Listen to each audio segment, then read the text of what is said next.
The daylilies. I almost did. But she got first job. So she's a hostess. She's hostessing. Yeah. She did she texted me like the first hour. It was like, I hear you here. And I was like, wow, what's going on? She's like, well, it's hostessing, right? And it's everything is like, so they're not like training you, they just threw her in. And I was like, all right, so we're going to go to feed the homeless and how you see people. Hour later, it was great. It was a great job. Just gonna play with the seed, that's all. No. Yeah, she had got a couple of bad drinks. I was impressed with. I said, oh, you're a hostess? She said, yeah. You know, it's like that's your job now. But if you keep playing around, that's going to be your real job. And I was like, you know, that could be your real job. And right now, it's just like summer job. I said, if you don't get your grades right, it's going to be your job. Hopefully that's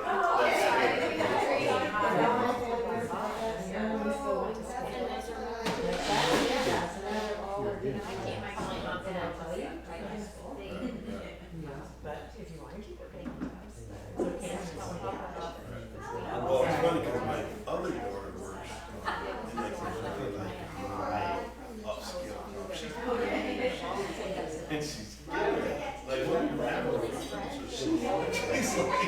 so trying to give the message like that's not his job when she's coming up like $1,000 a year.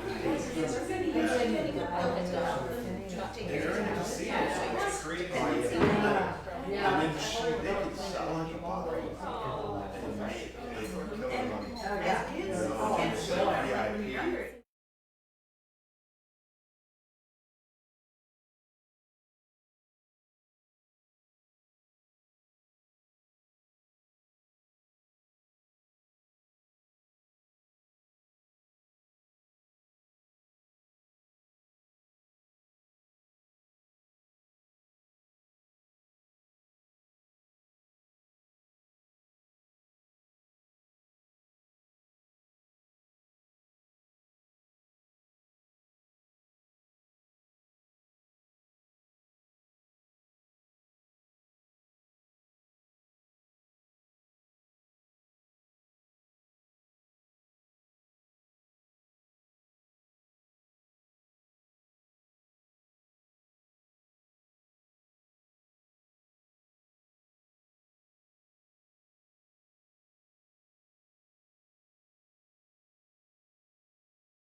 no, absolutely, yeah, no, and the recovery centers are doing, yeah, and then what we talked about.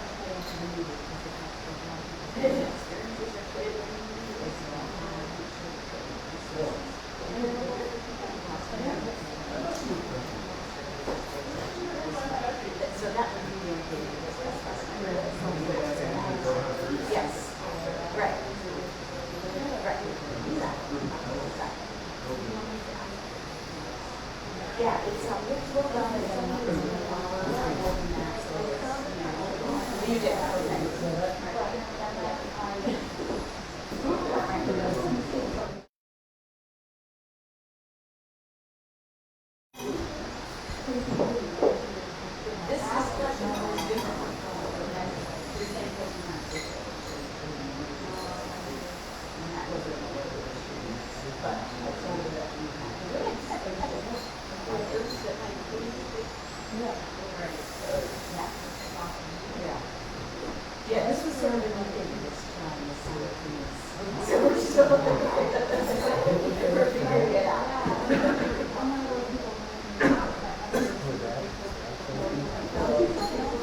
Right. Yeah, yeah. Yeah, no, it's understandable.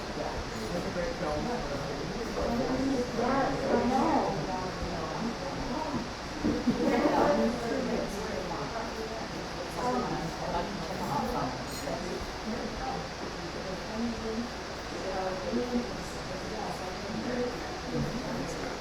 Yeah, that's what it said.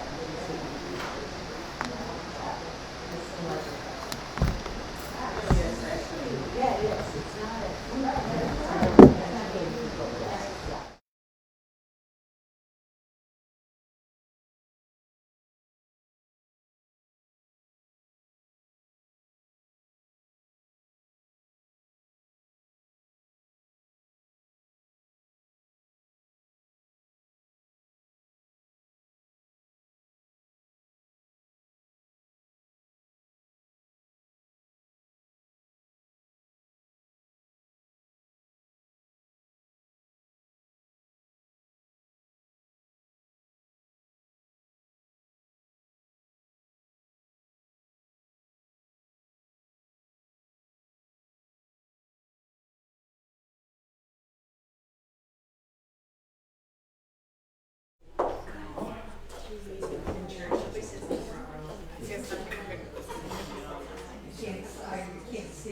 Oh, okay, so that's a good one. I'm trying to give my eyes a break. Yeah, right. Oh, you know what I could do that helps us with that? Yeah. We're sort of limited in our options. Yeah.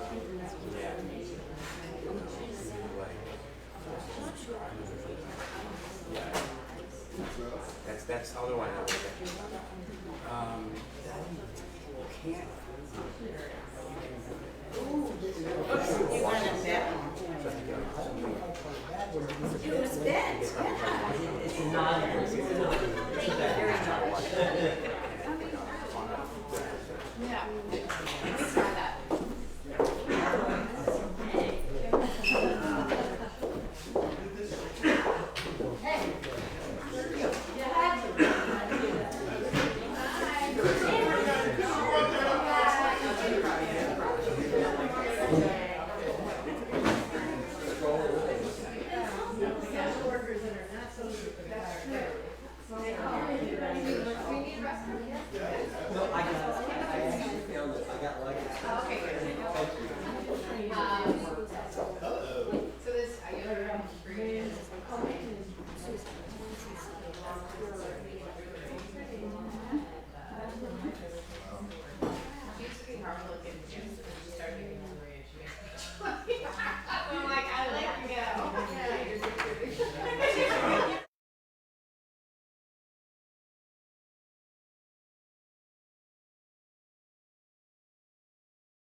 Can't pay?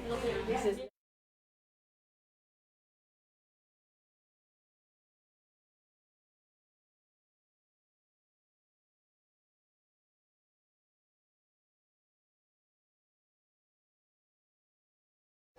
and he said to me that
Here, my name is Cassandra, and I work with the Random County Prevention Partnership, and we're a prevention coalition throughout the county. And we are collaborating with Susan, and she could talk a little bit about.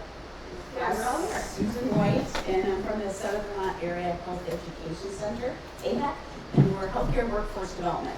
And that does include, in addition to our primary care physicians, we are promoting and encouraging behavioral health, mental health, addiction counseling, trying to get you interested in those careers and then supporting those of you that are doing this great work. So we got a grant from the Fannie Holt Ames and Edna Louise Holt Fund, so you may know them. They do support a lot of good, important work in the area. And they're providing the funds for this great training that we've been able to bring the trainers here for. So thank you all for coming here and for doing the great work that you do. She will talk about the continuing education. Hope's going to talk about those for those of you that need the continuation education credits. So we partnered with the Southern Vermont Area Health Education Center and also Springfield Turning Point to have this happen. But we also have been working hard with this funding to do more conversations in the community with providers and people in recovery to have conversations around how medical providers and health providers can support people with substance use disorder in a better way. Part of that will also be creating a best practices handbook, which we will have by the end of September with the people who were trained by Ashley Darrow to hold these conversations, and there'll be a little video too that we're going to have to complement that. So that's another piece of this, as well as yesterday's film, which if you didn't get a chance to see, the Southern Vermont Area Health Education Center owns that now to be able to share it. So if you want to share it with your colleagues, if you want to share it with another group that you're part of, it's really for anybody. So, help us get that out because it's really wonderful. And Hope and Daryl can talk a little bit about it because they're in it. And I will just say that there's restrooms. If you go up here and take a left, there's a restroom, and then there's restrooms down this hall on the left as well. We are going to have gargantadas, I think is how you say it, sausages somewhere halfway through. So, I'm looking for sharing out. Zach is an amazing chef, and we'll be happy to applaud him later on. And I think we are ready to go. So let's welcome Hope and Daryl. Thanks.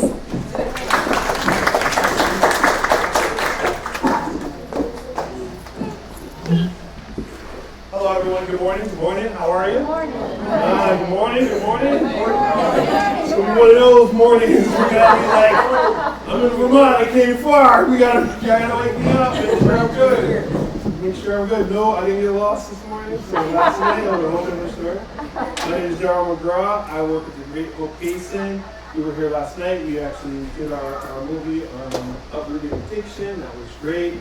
So today we're going to do this awesome training. You guys, if you came to sit down and you think you're going to just be seated, or you think you're not going to be moving around, you think you're not going to be doing that, you're definitely going to be moving around a little bit. Just a little bit, right? Nothing too super. Right? You will move around a little bit. Okay? And so we're going to do that.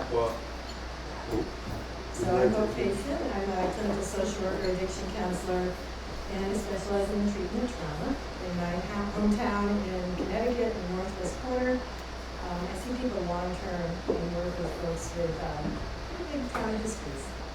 My primary modality is harm reduction and ABR. So if you want to work with ABR, we'll see a little bit about that today, which is a type of trauma therapy. So we're going to talk about the multiple roots of addiction and see a few film clips and then have some open discussion and go from there. So thank you everybody for being here on this Saturday, and I'll get us started. I'm just going to move it around. Yeah, stuff he's moving. Like Vanna White and stuff. So we're going to talk about the factors that make people vulnerable to developing an addictive disorder. Is everybody familiar with the ACE study? Pretty familiar? Okay, all right, so I'll talk a little bit about the ACE study and why that's so important if you work in the addiction field. And we're going to talk about trauma-informed approaches. This is the slide for you, Daryl. Daryl has a fear of cows. So So when we came to Vermont, we had to go through a cow-free zone to get here. I don't think it's happened. You promised that we weren't going to talk about the This cows. is just a little desensitization to get started. For those of you who want CEs, there's a special sign up over there. You can take a look at the type of CEs that we're offering and see if it works for you or not. It doesn't have anything about Vermont, but they're APA for New York and different parts of the country, and they'll cover for you. So if you want them, I need your name and email address printed clearly. I'm going to send you a link after the training, and you can purchase them for $20. So that's what's up with the CDs. The other sign up is just a general sign up. That's the CD sign up. Okay? That takes care of that. And they will have you fill out an evaluation. So I'm also the co-producer of a film called Uprooting Addiction, which I had no idea what I was getting into when it happened. It was something that I'm kind of obsessive about presentations, and I wanted to have a really good video clip for a presentation. And then it turned into a documentary, and just the way it happened, like one thing after another, and that's going to end up beautiful.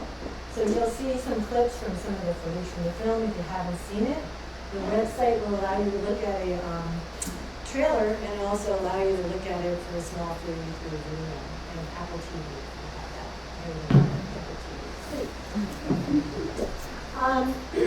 The statistics I probably don't need to tell you, but there's why I see statistics like this about how many people are dying from drug and alcohol related causes. It reminds me of the stigma that's still here. Because when we had COVID, there was like a mobilized, force to try to help us. We talked about it. It was in the news every day. It's still in the news. And this took a back seat. And meanwhile, this didn't change. So people in my community, the overdose rate went up. And sometimes people outside of my field were like, oh, things must be getting better in the recovery. And I'm like, no, actually, they're not. They're getting worse. And that, to me, is... Well, tie it all in with trauma, but it is a layer of trauma. When you're somebody struggling with an addictive disorder, and it doesn't seem important to general, and it doesn't seem to be given the attention that it should do. So, every year, more people are dying from overdoses than, the entire Vietnam War every year. So to me, that's big news. That should be in the news. Why is it not in the news? And we'll talk a little bit about why and how that affects people. So nothing is changing. At least in my community, I'm assuming here also, things are still the same. We're still using a lot of Narcan. We're still doing a lot of harm reduction. And we're not seeing a lot of shifts. We're not seeing a lot of shifts in funding in some areas. Like none of my clients get MAT before, but they all can now, so that's wonderful. We all have Narcan, that's wonderful. I still don't see a change in treatment on demand and getting into detox quickly. Most of my clients are waiting for a very long time in that window of opportunity when they're asking for help. What we're going to be talking about today has nothing to do with the power of the drug. So when we started to struggle with opiates, but before that it was crack and it was cocaine, and before that it was something else, and it's always going to be something, because as long as there's a lot of pain and there's systems in place that create pain, we're going to need pain relief. As long as we are not willing as a community, people here are, but the general community, to deal with what's causing pain for people, we're always going to struggle with addiction. But I remember early in this round of the opiate epidemic, people talking about the power of the drug and how to control the drug and how to keep it out of the hands of people. But it has nothing to do with the power of the drug. It has to do with the power of the need and the demand. If people don't need it and want it, people will go out of business, But as long as people need it and want it, we're never going to be able to control it. So I think if we address the root, we're going to have a better chance of dealing with what we call an epidemic. To me, that is really a pain epidemic, not an opiate epidemic. So to do that, we can't just look at the top. So in my field for quite a while, we were always looking at the addiction itself and trying to help the client with the addiction and manage the addiction and deal with their triggers. I'm happy that we're a little more curious now about what causes this. That until we work on this is still going to be a problem. And I know this is one of your favorite slides. Feel to add. Oh no, it is my favorite slide. Hope knows I love the iceberg. We both like the iceberg, but you go I'm kind of an iceberg person, right? Well, we started, and when we started doing this work, I was actually thinking about the iceberg in a sense now you hear a lot of people talking about like racial equity lenses, right? You see a lot of this racial equity. So when you're talking about like race and racism and all these different things, it's all based on the top of the iceberg stuff, right?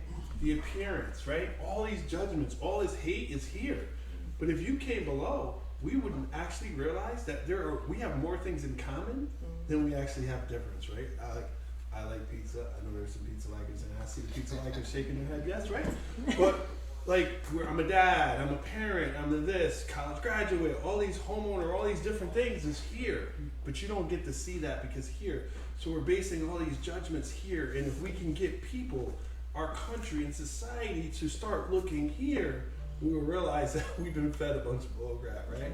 So I just like to always Hope knows when we do these trainings, I'm always talking about how important this iceberg is because so much is based on here instead of there. All right, I'm going. We like to share our slides. We both go at them different ways. So if we can understand what's going on at the root, then maybe we have a better chance of dealing with the tree itself.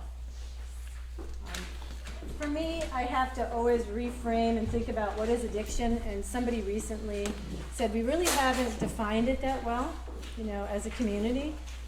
To me, addiction is a symptom of pain or a trauma symptom for some, not for everybody, but for most. But what makes something addictive is it has to be pretty intense. You have to get a positive feeling or a sense of relief from it. There's sometimes regret and remorse, but it depends on the stage of change you're in. But the faster it works and the more powerful it is, the more addictive it is. So I like Advil, but I'm not addicted to Advil because I take it. It takes like an hour. I feel a little better, but I don't get any like punch from it, But the more trauma and neglect you have, the more vulnerable you are because that punch is needed for a different reason. That high translates different in an addicted or a traumatized brain than it does for someone who doesn't have that history. And we'll talk more about that. When I'm thinking about addiction, I'm thinking about all the compulsive behaviors. And most of us have at least one. We have a culture where addiction is kind of a function of how we survive. But most folks who have had a lot of pain growing up have more than one because you can't just have one because one is used for one thing. Crack might be used to lift your mood and make you feel more confident, but self-harm may be used to check out. So people usually, when I work with complex trauma, people have multiple things that they do to cope. Perfectionism, there's some addictions that our culture really likes more than others. So it doesn't get labeled as an addiction, but perfectionism, love, and sex addiction, there's a lot of hidden addictions. So when somebody comes to my office and I can hear their trauma history, I said to one woman, so what did you do to cope? You must have some compulsive behavior. She's like, I don't have an addiction. Why are you asking me about an addiction? I said, because I don't know how you got through that childhood without that.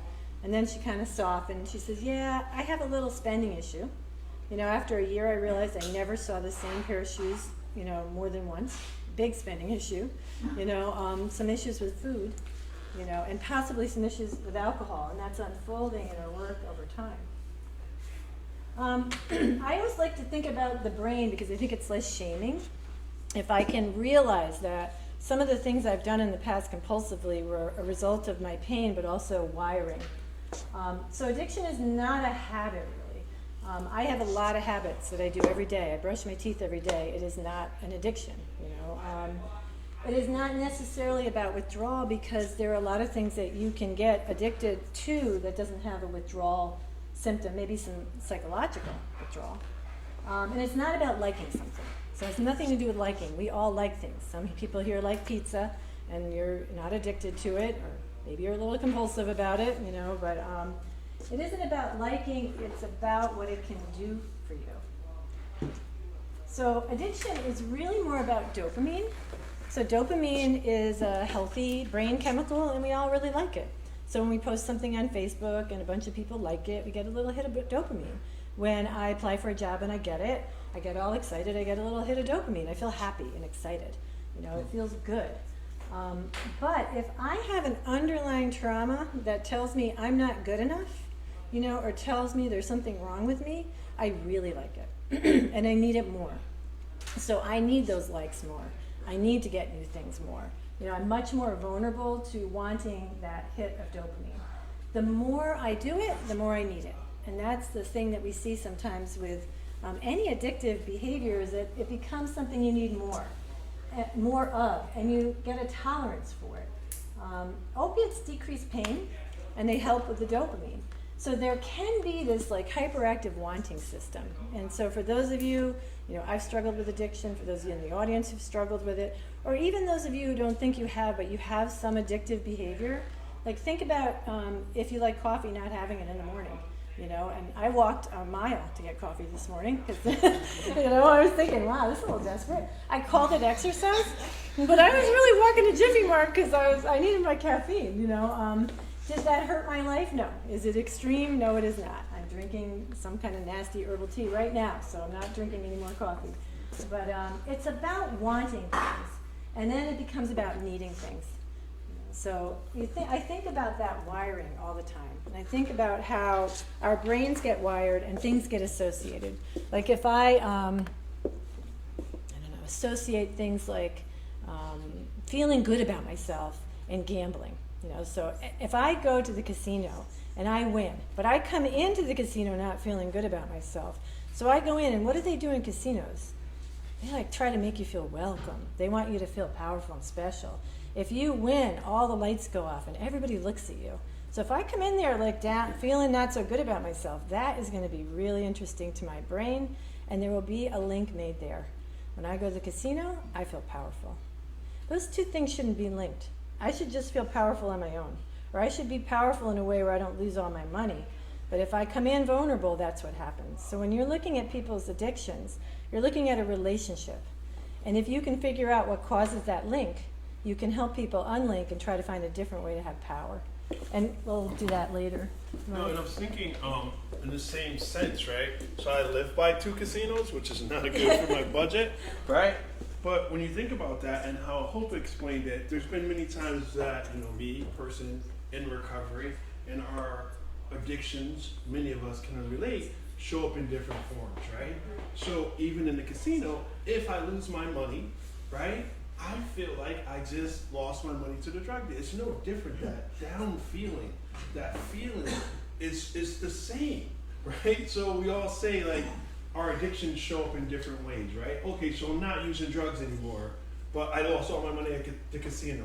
Or we begin to start using people, right? We talk about that, right? So we start using people. I'm reaching outside of myself to get something to feel good, right? So, and that's when we start to work with people, and we start to say, even as a coach, as whoever you work with the individuals, substance abuse counselor by trade, but also a person in long-term recovery, which means I haven't used a substance since May 7, 2007, right? Which also means I have not been in the back of a police car or incarcerated since then, right? To me, that's important to say. It's important to remind myself of where I've come from, in that today, here I am, on a stage in Vermont presenting and not running around chasing this addiction, but it still shows up in different formats, right? Still shows up in different places, whether it be people, the casino, and so on and so forth. Hope also mentioned likes, right? We even see this, I worry about my children who are on social media, right? They post something and they want 1,000 likes, but if no one likes it, right? Even adults. I know people that I've known for years who were in the street like gangsters. I'm not speaking to Mike anymore. Why not? He didn't like my picture. I'm like, bro, are you saying but social media has now started to, it becomes so, in my shirt, it's about money, not likes, right? Because I can't go to the mortgage guy and say I have 1,000 likes. Be that's great, but I still need the mortgage, right?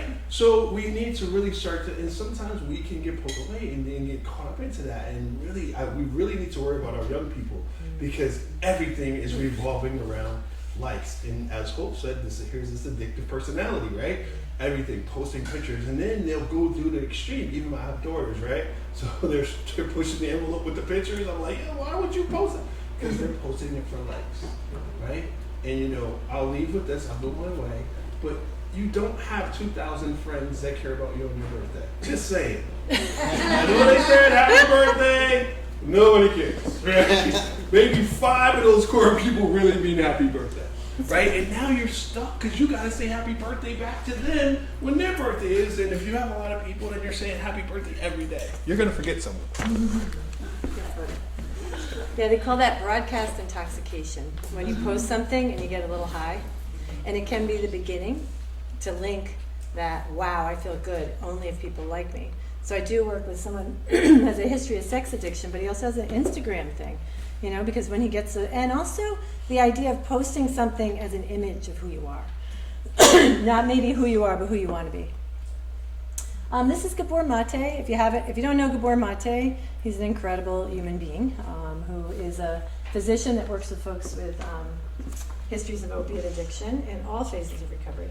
And this is him talking about dopamine. Yeah, it was him. See how fast that was? Hardly even saw it. Well, so any compulsive, ongoing treating behavior can change the brain. That's a good thing, but that's a good example. If you're repeating the movements on the keyboard, do not change the brain, you're never allowed to do not take it down. Now, it's the same with any prolonged repeated behavior. Drug involved or not, so whether it's gambling, drugs, sex, or eating, that changes the brain. Specifically, drugs also change the brain because of their chemical impact with the substance. So, if you have a population of drug users, there's changes in the volume, the brain matter and the white matter of the brain. And the longer the substance use, the more pronounced those changes are. So on the one hand, the addictive brain is not well developed in some areas owing to drugs and circumstances. And then on the other hand, if you add substances to that over a period of time, that further adds to the negative development of the brain. And so, when you're demanding of addicts that they should behave differently, and the brain is the organ that determines your behavior, you're asking to do so with an organ that, owing to childhood circumstances and then prolonged addiction, is simply unable to do so. And then you judge and condemn people for not behaving differently, then the brain allows them to do. It's a real dilemma. So the behavior addict, just as much as the substance addict, is looking for a chemical change in the state of their brain. For example, the release of the incentive, motivation, desire, dopamine. The only difference is that there's one addict, one experts, one app, which elevates his dopamine levels, whereas the gambler goes gambling, which elevates her dopamine levels. But they're both dopamine addicts, in the sense that their dopamine functioning is insufficient and they need some external behavior to trigger more dopamine activity in the brain. It's the same basically. So the distinction between substance addiction and non-substance addiction is entirely arbitrary. There's only one universal addiction process, and it doesn't matter what you do. It's the same pain, it's the same shame, it's the same trauma that causes it, the same brain circuits are involved, and the same brain chemicals are involved. So, that also means that people who then have underlying potentials for addictions because of childhood stress and trauma are given pharmaceuticals for which their brains are potentiated to respond to an individual. So it's a recipe for that. So for those of you who don't know Gabor Mate, you may want to look into him. He has a great film about trauma that just came out. Real inspirational man. Offered his time to us for the film for free, no charge. You can get anything he wants for any time that he has. So quite a generous guy. I can look now for the remote.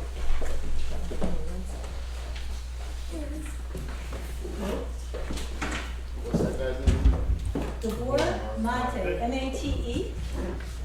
Yeah, we're just looking for the remote for the television. Oh, I think I see it now.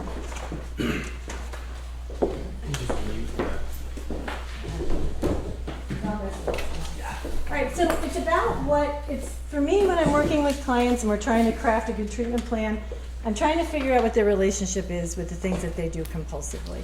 Because if I know about the relationship and understand it, then I can create a better treatment plan. If I know you're using something to feel powerful, then I want to help you find a different way to access power that's not going to hurt you or make you feel powerless. And I want to know where you learned how to get things that way. So for some people, it's about fitting in. So for those of you who work with teenagers or young people, you see this a lot. And fitting in and belonging is a need that we have as human beings because we're pack animals. We want to be with other people. It's super important. And if we can't feel that way in other ways, we're going to do whatever we can to get it. It's just a drive. It's really healthy. There's nothing wrong with it. But when you block someone's ability to get that, you are going to find people who will go around it. So with young people, they may try to attach and belong by using things with other young people, you know, or maybe part of our using ritual when addicted is done with others, you know, and to leave that would mean leaving the pack, letting go of the people that we've connected to. So you'll see a lot of grief and loss around getting sober. For many, it's a way to cope with life.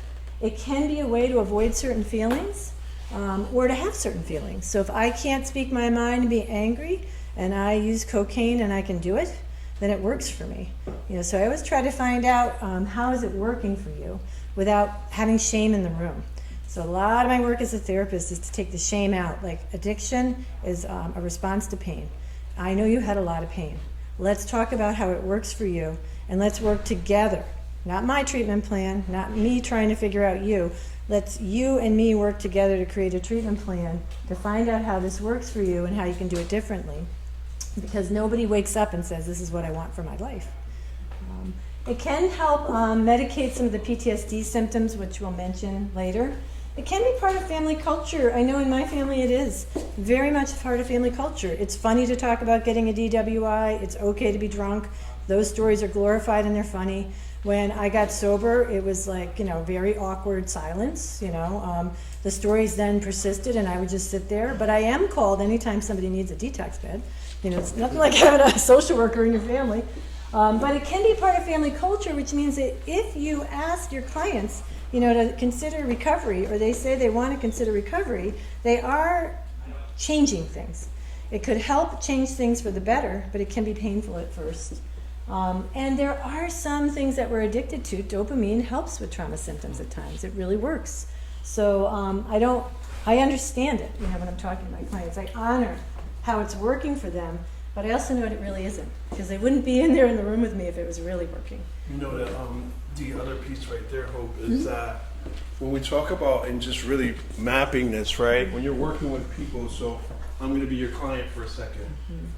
When I was in the street trying to fit in, trying to cope with this life, right? But I always talk about this shift, right? So I'm in the street, I'm this dude, I'm this guy, right? And then when I come home, my mom tells me to take the garbage out, right? So there's that conflict, right? So I might have done some crazy stuff in the street, just like came off the street from a shootout, but then my mom says, take the garbage out. So here's this fitting in, trying to cope with life, all these different things going on. And so I'm self-medicating to just try to manage these different worlds. And the older you get and the more things that you get into, the more worlds you're trying to manage. Can you guys relate to that? You see what I'm saying? So when I see this, when we talk about this, the self-medication is so key because it doesn't have to be street life. It can be rural. It can be any of these different things that we're trying to manage, all these different things. And when we get into recovery, which I believe everybody's in recovery from something, right? When we get into recovery, we only just have to manage that one thing, the recovery piece, and then all the other stuff just for me just fits in because I'm just trying to hold on to that one piece of if I just do this today, I'll be fine, right? But the other thing that you said that I think is so important, you talked about trying to fit in and feeling important, right? So the ways you tried to fit in and feel important made you kind of powerless, but here you are now, right? So now you're in front of the room. Yeah. So More power to the people. but I get the clicker, so. That's right. Yeah. So Hope, that last slide, the last sentence of that last slide is pretty loaded. Yep. Can you elaborate on that a little bit? Yeah, it's very individual. So if you and I talked about our recovery, and I told you what I did, and you told me what you did, even say we had the same substance we were addicted to, right? It would be a completely different relationship. You know, I used what I used to get what I wanted. So when I was a child, I wasn't allowed to speak up and talk. the things that I chose gave me a voice. But they gave me a voice in an arena that was not useful for me. That actually got me in trouble and made me feel terrible the next day. You know, but if I had to sit with a counselor and she were to say, well, all you addicted people are alike and you all have one path to recovery, she'd be missing something. And my first counselor said to me, Hope, you're never going to make it. So it's time to get your 28-day coin, and she's holding it in front of the whole group, and she says, you're not going to make it. You know why? Everybody else here is going to make it in the room. You're not going to make it because you won't ask for help. That was true. But she missed an opportunity because she should have said, Hope, where did you learn not to ask for help? And I could have sat down and told her how the drug that I was using helped me to relate to other people, how it was like the magic key for me, and how I learned not to ask for help. And there is no way I'm asking somebody to be a sponsor, and get into my life. I'll do this on my own, thank you very much.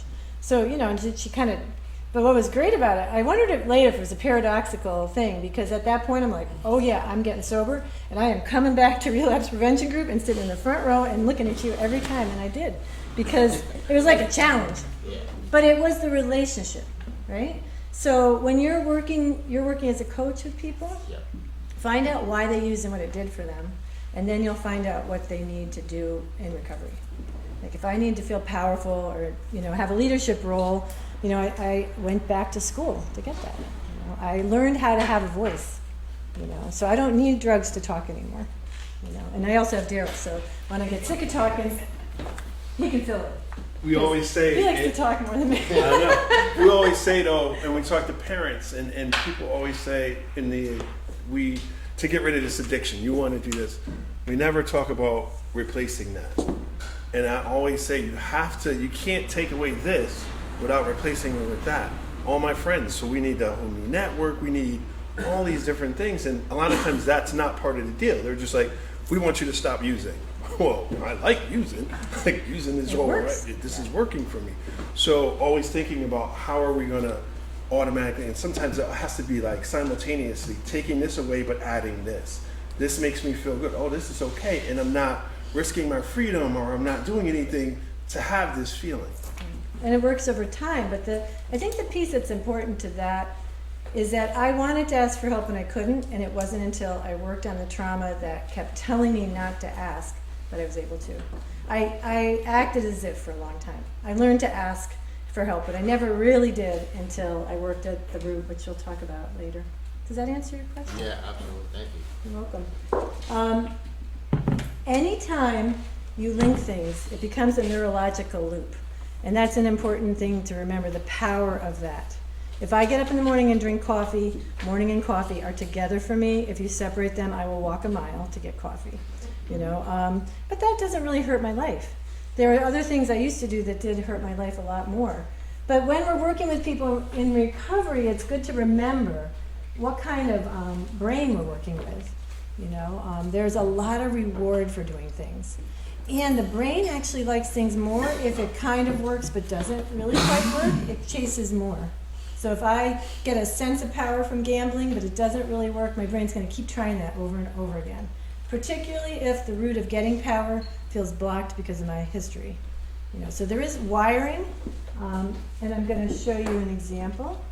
So did you mute that, Reggie? It's muted now, the TV? Yeah. Okay. But it's still working at the Okay, good. So I just want you to listen what Hiram says. This is not drugs. It's pussy. That will bring us there. It's only called sticky thinking. And then you do it where you can't do it. But I just tell my counselor, if I don't hustle, I won't do drugs. Because the hustle will bring me to it. That's money. That's a for me. A lot of money in my life. I get my daily check when I get paid. Selling drugs. Because I grew up in what we call the hood. Projects, Puerto Rico. Making that fast money. And I've got a solution that they're going to expect my thing. So what I love about this clip of Hiram, we had a lot of people that were filmed for the movie that didn't make it in the movie, so I have a lot of educational clips. But this is what he's saying here. So for some people, the dopamine rush starts before you get the drugs. So the rush is dealing drugs. The addiction is not just the drug itself, but also the hustle and the feeling powerful and being the man who has the money. But if you listen to what he said after that, he talked about how he grew up incarcerated from a very young age. This is a man with a lot of charisma who should be a leader and didn't feel like he could ever get that. And one way he got it was by the hustle of selling and then using drugs. So you see that dopamine piece there. So when we're working with folks who are addicted, I'm also looking at the behavior around the addiction, not just the using. The getting of the drug, the sharing it with others, the selling of drugs. All those things give you a dopamine rush and cause that wiring that I'm talking about. And part of recovery is to rewire, is to get power in a different way, or at least to kind of get through that period and find other ways. And he found his way in recovery by being quite a leader in the recovery community in Connecticut. A sense of power where he didn't feel like it put him at risk for being incarcerated. This is Kelvin Young, some of you may know him. And I received a feeling of relief with emotional stress and confidence. I was very shy and bashful, but when I drank and when I used certain drugs, I was just had more sense of confidence in myself. And the connectedness I experienced. The people that I used these drugs with, it was a sense of connectedness, something that we did together. And even the whole process of going to get the drugs, the process of doing the preparation of the drugs, there was a sense of connectedness during that experience. Turn it up a little. I don't know how to turn it up anymore. Because if I turn the TV up, it, okay. Yeah. Actually, I think this is our last clip anyway. So, but what he was talking, did people hear the one word he kept saying over and over again? Connected. Yeah. So it's not just about power, it's also about belonging and being connected. And that for many people with histories of trauma, you don't feel connected or you don't feel like you belong in your family because of the pain. So you'll find other ways. So this is part of the film, the day that we spent filming, creating this tree together. We all know this, that if you keep using, if you keep indulging in addictive behavior, you keep the wiring very active.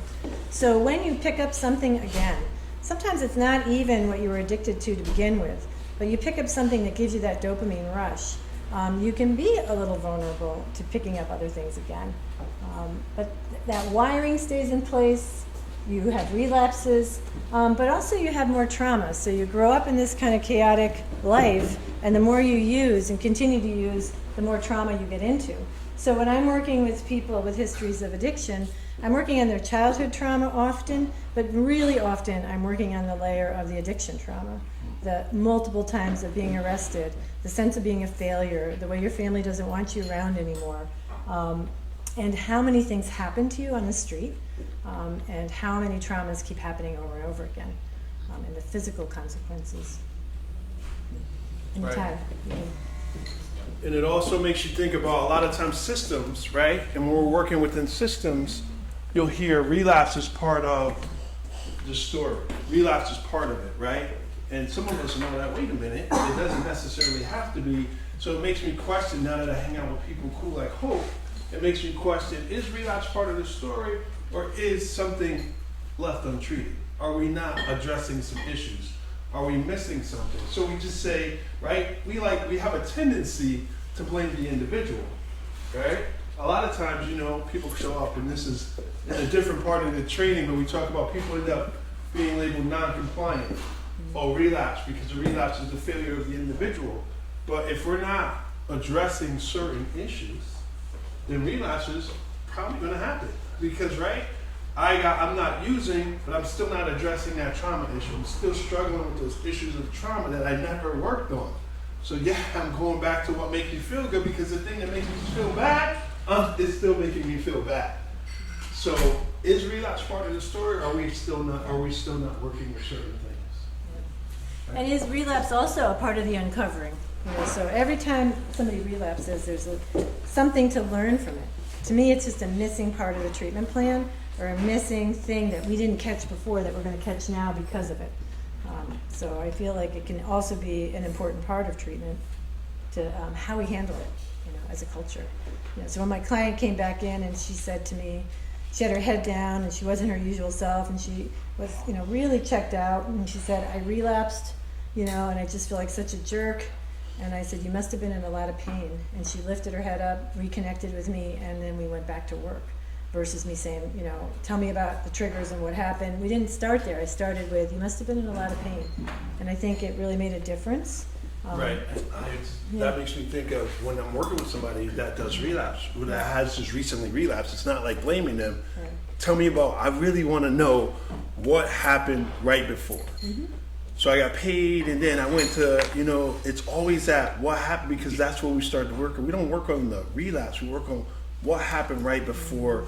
Tell me, can we take me to the point when you decided, because that was for me, I remember I saw this Easy Rider, then I thought about this, and the next, and then I was off to the races. So those that understand addiction and those of us that are in recovery, understand that the relapse happened way before the actual use, right? So if we can walk you back to when I actually picked up, then that's where we should start to work at. Yeah.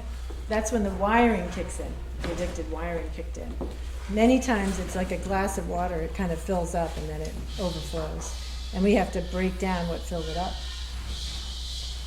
The other part of ongoing long-term addiction is that you lose trust in yourself. So most of the people that I work with grew up in addicted family systems. They knew addiction was in their family. They promised themselves they would not live that life. And they took care of their brothers and sisters, and they got through their childhood, and then they fell in that hole. And they really lost a lot of trust in predicting what they were going to do day to day. And it was really traumatic to have that as an experience. But we're going to talk about what trauma is. We talked about this a little bit last night, but when people think about trauma and they come into therapy and I ask them, have you had any trauma in your background, they only think of physical abuse, sexual abuse, and maybe verbal abuse. But it isn't always that. Trauma is about pain, and it's about a time when you felt helpless and trapped. And it may be not just the event, but what happened after the event.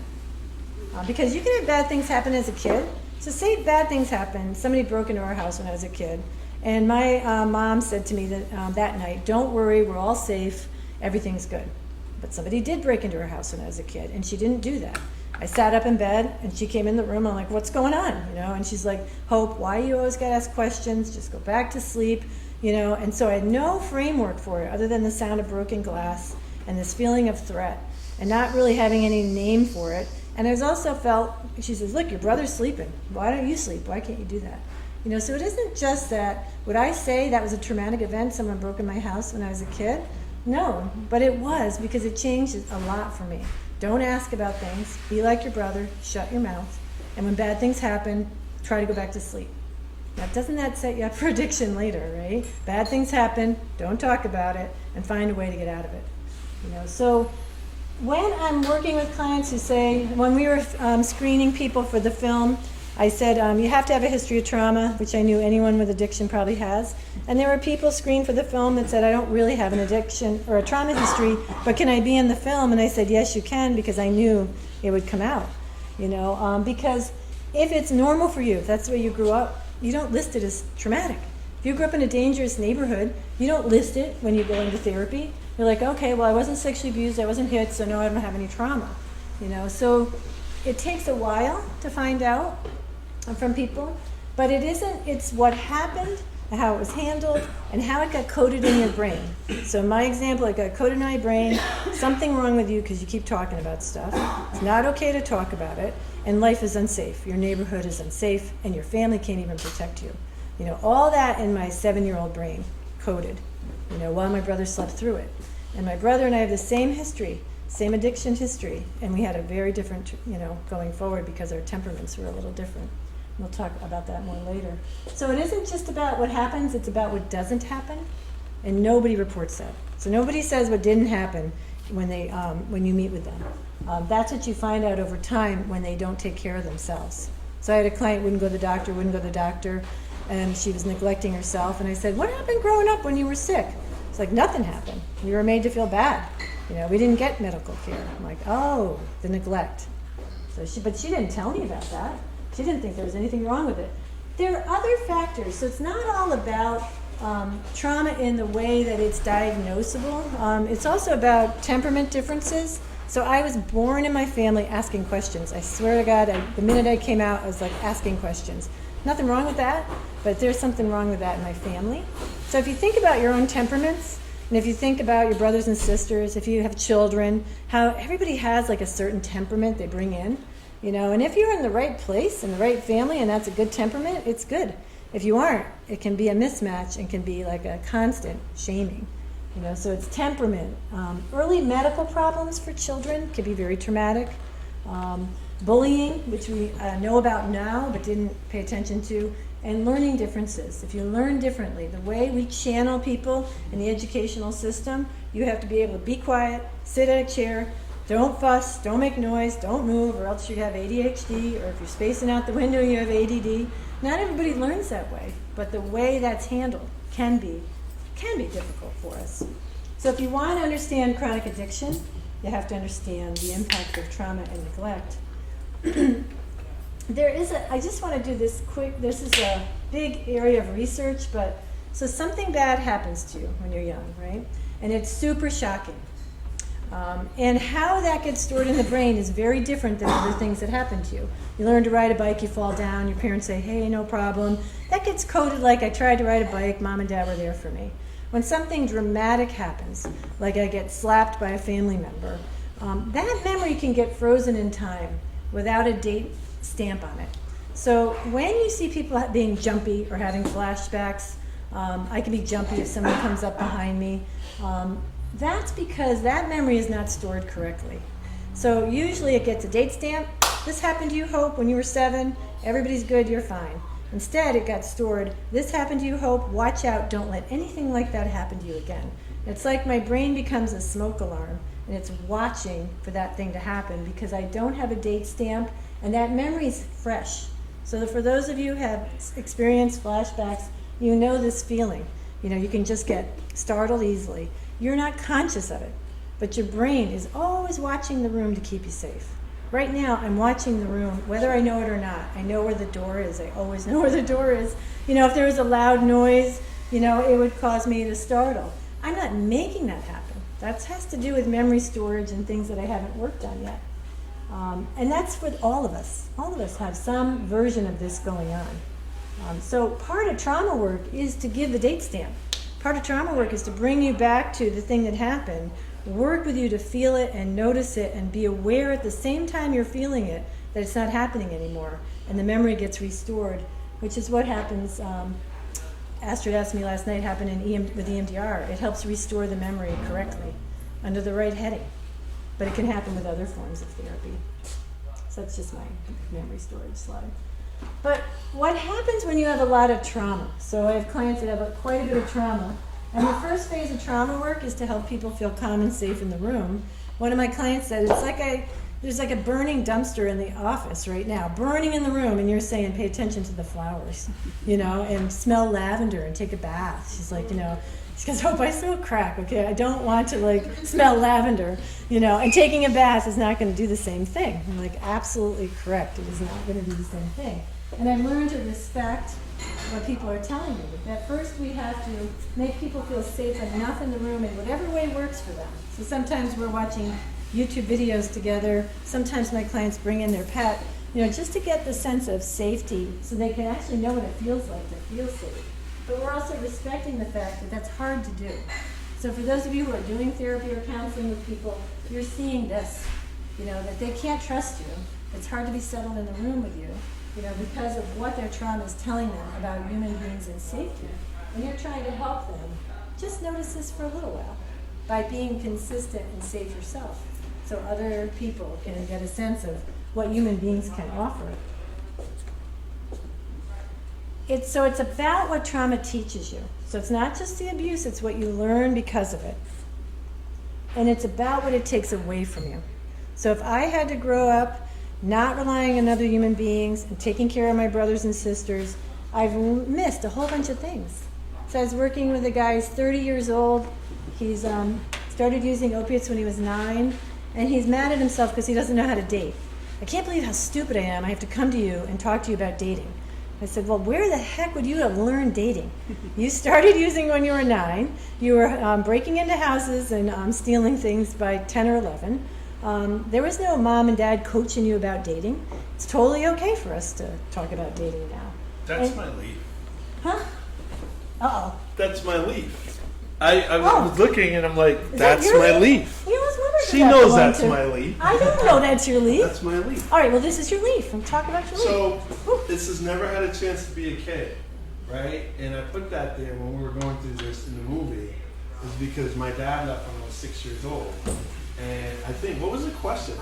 Why do we do these? So you asked us like, name some traumas or something. I don't know why I wrote this. No, I asked you about what did you learn because of what happened to you. And hence I wrote this. And it just made me think, I'm like, that's my leaf. That's my leaf. My writing is bad. That's my leaf. But it also made me think when Hope talked about the dating thing, and I only bring this up really quickly is because sometimes we as coaches and people who are working with people make mistakes.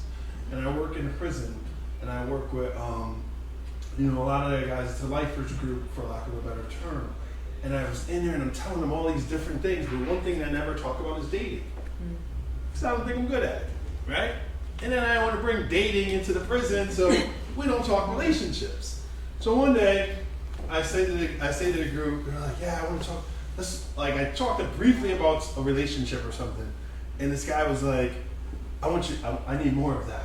I need more of the. I was like, well, I don't really talk about relationships, man, because I don't really think I'm good at it, right? And he left, and he was upset, and then he wrote, and he says, I'm quitting the group. He said, because I don't want to hear about all the other stuff.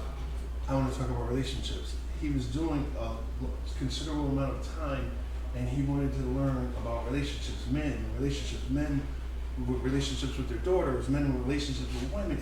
Like, how do I have a relationship? And then I was like, wow, how selfish of me to keep this one piece that I do know about. I can even tell you how bad I am at it or what have you, but I didn't share that, and he was hurt, and he never came back, and I was crushed.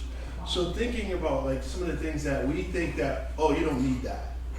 We need to find out what people really want, because that's what they come for. And this one guy is tattooed up, he's like this, I don't know about relationships and that stuff. So, I struggle with that all the time. That's my lead. All right. I'm going to put your name on it. Clearly very important to Daryl, the leaf. So I would like you to know that it's Daryl McGraw's leaf right there. Yeah, it's about living with survival skills versus coping skills. So a lot of us who've had a history of trauma, many probably people in the room, we have a lot of survival skills, and they serve you well. They're very wonderful. But without coping skills, real life skills, it's not a great life. So, there's a lot of things I can do with survival skills, but it's a very uneven life and includes good relationship skills to really have the kind of life you want in recovery. I forgot I made a slide about that. There's a cost to that. There's a cost if you're always living that. I'm the person who will always be on time. I will always be early. I have an extra projector, in the car. Probably, backup plan on backup. When I was writing, I said I have a plan B and C. That's my survival. That's how I live. It's good, right? It helps me, But sometimes it doesn't, because sometimes it's hard to roll with things if things don't work out. So I need to also have coping skills. So I've gone to places, I went somewhere and they're like, we got a projector, we got this. I get there, there's a metal detector, what I have can't get through. Their projector was in pieces and they wanted me to put it together before I actually did it. I was like, okay, and I didn't bring anything. So what did I learn? You bring your everything. Have it all in the car, which is what's out in my car right now. Where I live in a dumpster fire. It's always so we work together, Hope's all like, I'm like, I'm late, I'm lost in the woods, it's crazy. My first time here, I'm calling Hope. The projector's not working. She's like, you didn't bring an extra? No, I didn't bring an extra. They got it. They're just like, kid. So I learned from her. Yeah, but your survival skills are different. So if the room here needed some energy, you could do it. But if the room here needed some fixing, I could do it. So that's why we're good together. Together. Yeah. Everybody, you may already be familiar with some of the symptoms you see with post-traumatic stress or people have histories of trauma. But I think it's really good to just remember that they come in categories. So intrusions, like if somebody came up behind me or they're a loud noise, I wouldn't want to jump, but I would. They're just intrusions. They just kind of, they startle me. But there's ways that you will avoid things. So I spent a lot of time in life trying to avoid disaster. That's like avoiding chaos. But you'll see this in the people that you work with. You'll see it in yourself. There's mood changes that come along with trauma, but it doesn't necessarily mean you have a mood disorder. It just looks like a mood disorder. So sometimes people diagnose my clients with bipolar disorder, which many do have, but some don't. But the moods will be like that, switch that fast. But there was a trigger before. It wasn't a biological shift. It was something happened that caused the mood shift. So you'll see mood changes and shifts. You'll see arousal. Fight, flight, freeze, please. So I run the fight clinic. I don't know why, but I tend to attract clients who like to fight. And I love those clients because they're all out there in therapy. They come in, they're talking before they get out of the car. They're already talking in the lobby. They're walking in, it's like very loud. And my roommate also has fight people, so sometimes people are yelling so loud, like we can't even hear each other because I'm like, could you quiet your people down? She's like, you should quiet your people down. But everything is out there. Freeze people come in like, super chill, they don't talk, everything's always good. Please, guilty, pleaser. So I don't take any of that personally, and I don't take it personally when my clients come in and get pissed off at me, because I'm not doing anything to make them mad. If I am, I own it and we work through it. That's how they come in, because that's where they are living. And it's scary to go to therapy. And sometimes they go into fight before they come in the door. So there's all those things that, for those of you who know trauma and study trauma, have seen. But if you had to sum it up, most of the people I work with, so there's PTSD that you get from being traumatized. Then there's complex PTSD. When you've had so much trauma over time, it's changed how you deal with the world, and it's changed how your brain works. Complex PTSD is often when I see people have addiction, where there's emotion regulation problems, but it's not because there's a biochemical issue. It's like, I felt hurt by somebody and then I cannot recover because I'm remembering all the other hurts, or my brain is remembering them all. There's trouble with relationships. Most people were not hurt. Their trauma doesn't have to do with a natural disaster like a hurricane. Some people it is. Most people were hurt by people who said they love them. And when people say they love you and they hurt you, how are you going to be able to trust people growing up? You learn things about that. Like, I don't want to be hurt. Brain doesn't like that. So I'm just going to stay away from people getting too close. So a lot of my clients struggle or need help learning how to have a relationship. And the first relationship sometimes is with a therapist, where I should be modeling consistency and kindness and compassion, but also limits. You can come in and be angry, but you can't scream and yell at me in the lobby for too long. You can get away with it for a couple minutes. A lot of people have trouble with attention and consciousness because one of the ways to survive a difficult childhood is to check out. And so many people do that. But there's a way of looking at the world that trauma can be a real problem for, a belief system that I'm not safe in my body, I'm not safe in my world, and I can't trust people. So these are some of the things that you'll see. And just so you know, we're taking a break at 10:30, so we are getting there. Neglect is about what didn't happen. And it's very hard for people to tell you what didn't happen. This is a slide of my little nephew. He's bigger now, so he'd probably be embarrassed now. But what you can see here is his favorite. He likes blue frosting, which when we have to eat it, we all have blue teeth now. So we all look terrible. He likes Spider-Man at the time. He's kind of moved on. But look at how he's looking at his mom, and see his open body, and see that she knows exactly what he likes. And the reason I show you this slide is that this is missing in the childhood of the people I work with. This is like a golden well that you will tap into for the rest of your life. When you are seen and loved, that's like your superpower. Fortunately, all of us have pockets of it, but if we have a lot of trauma, we have to work through the trauma first. But this is a well for him, that he taps into.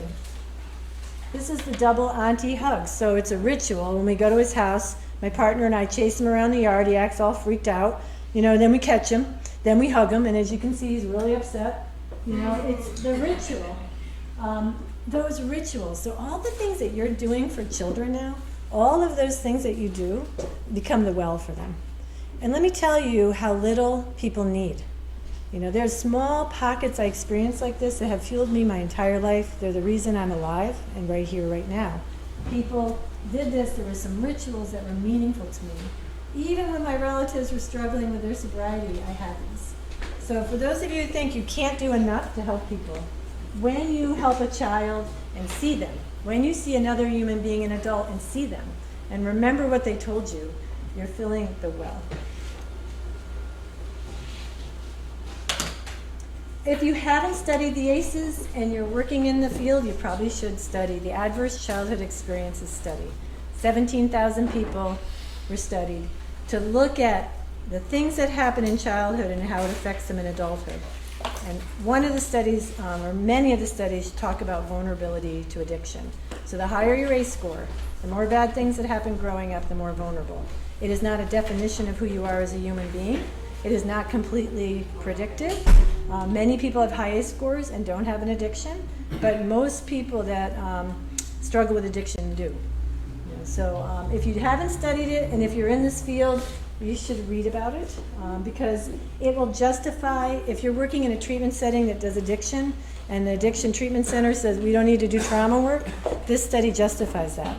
When I present at trauma conferences and they're like, why do you always bring up, addiction and EMDR and all this stuff? There's no study that really shows you should be doing that. Then I can say this, so study it, because it's about what happened to us, how we treat each other in our culture. We'll talk more about culture, but how we treat human beings and how children are treated. It's not about the power of the drug. It's not about the power of alcohol. It's about the power of what happened growing up that the study shows. So it's about what happened to you in the first 18 years of your life, and it covers a lot of ground, and it can be a little bit triggering for people to fill out. So it asks about verbal abuse, sexual abuse, witnessing domestic violence, having someone in the family who has an alcohol or drug problem, having someone in the family who is incarcerated. So the ACE study is measuring the impact of these things. Hope, I've noticed, I've seen a few Yeah. ACE questionnaires, and they're not all consistent. Why is that? Yeah, there's an original one, this one. But now people are trying to add some questions that are more reflective of culture, that actually get into, like there's nothing here about growing up in a dangerous neighborhood, and that's a big piece for a lot of people. So they're trying to expand on it, especially people who come from environments where that was an issue. So you'll see, I don't know, have you seen ACE questions around? Philadelphia created an ACE questionnaire. I've heard people talk more about it, but it was interesting because when we met, I didn't even know I was a trauma survivor, right? Because it was just, we talk about this and we'll talk more about it, it's just the air that you breathe, right? So I didn't know that, everybody where I grew up didn't have a dad, violence was prevalent, we all participated. So if everybody was in here fighting right now, you wouldn't be like, oh, that was crazy. That would just be the norm. Until you come out or you start to do some work and you start to peel the onion back, and you'd be like, wait a minute. I thought my dad was really great, and then I found out when I became a dad, that dude was shucking his responsibilities left and right, right? But at the time, I was like, man, he trusts me, lets me go to the store by myself, I ride the train by myself. This dude's insane. Why would he let me do that at those ages, right? So I think it really, and that's why it's important that some of the ACE stuff changes, because so much will be missed, right? Because if you ask me, well, what was your home life like? Or you ask someone, it was great. We fought every day. I seen people get killed. It was awesome. And then someone else, when you start to listen to some people, and you start to do this research, and you start to listen to them and they're talking to you, you're like, whoa. And they're not bothered by it at all. I say, and we were just talking about rural environments too. When you start to talk to people who live in rural places, they start to talk about some of the stuff that they've experienced as if it was nothing, right? And then so once you start to build that trust, right, and you start to build that relationship, you start to say, yeah, maybe that wasn't so. Did you think about how that affected you, or why you do what you do today? And it all starts to make sense. Yeah, I think during the making of the film, we all took our ACE scores, And then after we talked, all our ACE scores went up, because I had one ACE score for myself, and then after we talked more, I'm like, no, Yeah. everybody did. And I think somebody in the group, Ryan, no trauma, and he had an ACE score of 9. But He was a 9. I think we traumatized him in the film, but no, he was like, no, can I come to the film? I don't really have trauma. And we're like, whatever. I knew he had lived in the foster care system. I knew that, he started using young. And then he's like, I have a high ACE score, because it was normal to Ryan. Poverty is the #1 endorsed ACE in the U.S. It's ridiculous. Okay, just saying that is the one that's endorsed the most. And when you have a high ACE score, and you have a lot of trauma, the statistics are not on your side. But there's a lot of hope about, we've seen a lot of intervention, especially working with people young to avoid having the ACE score go up so high. And there's a lot of work you can do that doesn't mean you're at risk, but you're at more risk. So I feel like I wish all physicians would just ask us, what's your ACE score, and plan our health care. Here's your blood, what's in your blood, here's your blood pressure, and hope, your ACE score is 6.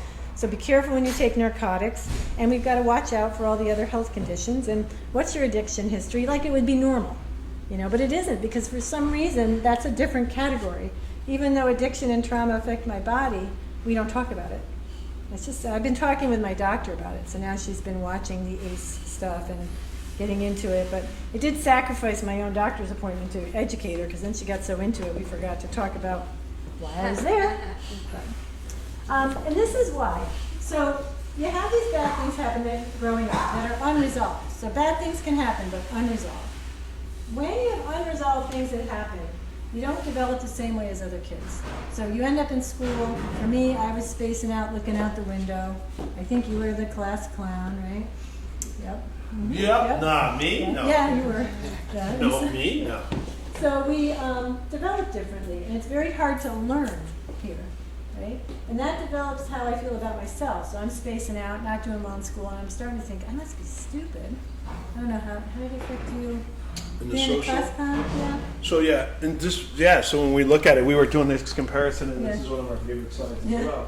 So when we talk about these experiences, 6 years old, my dad leaving, and experiencing violence and violent environments, I found this to work, the class clown. And those of you that took the training before, we talked about there's some class clowns in the room, right? So we talked about how, taking that power away from the teacher and being disruptive gave me power. When I was powerless when my dad left, I couldn't stop him.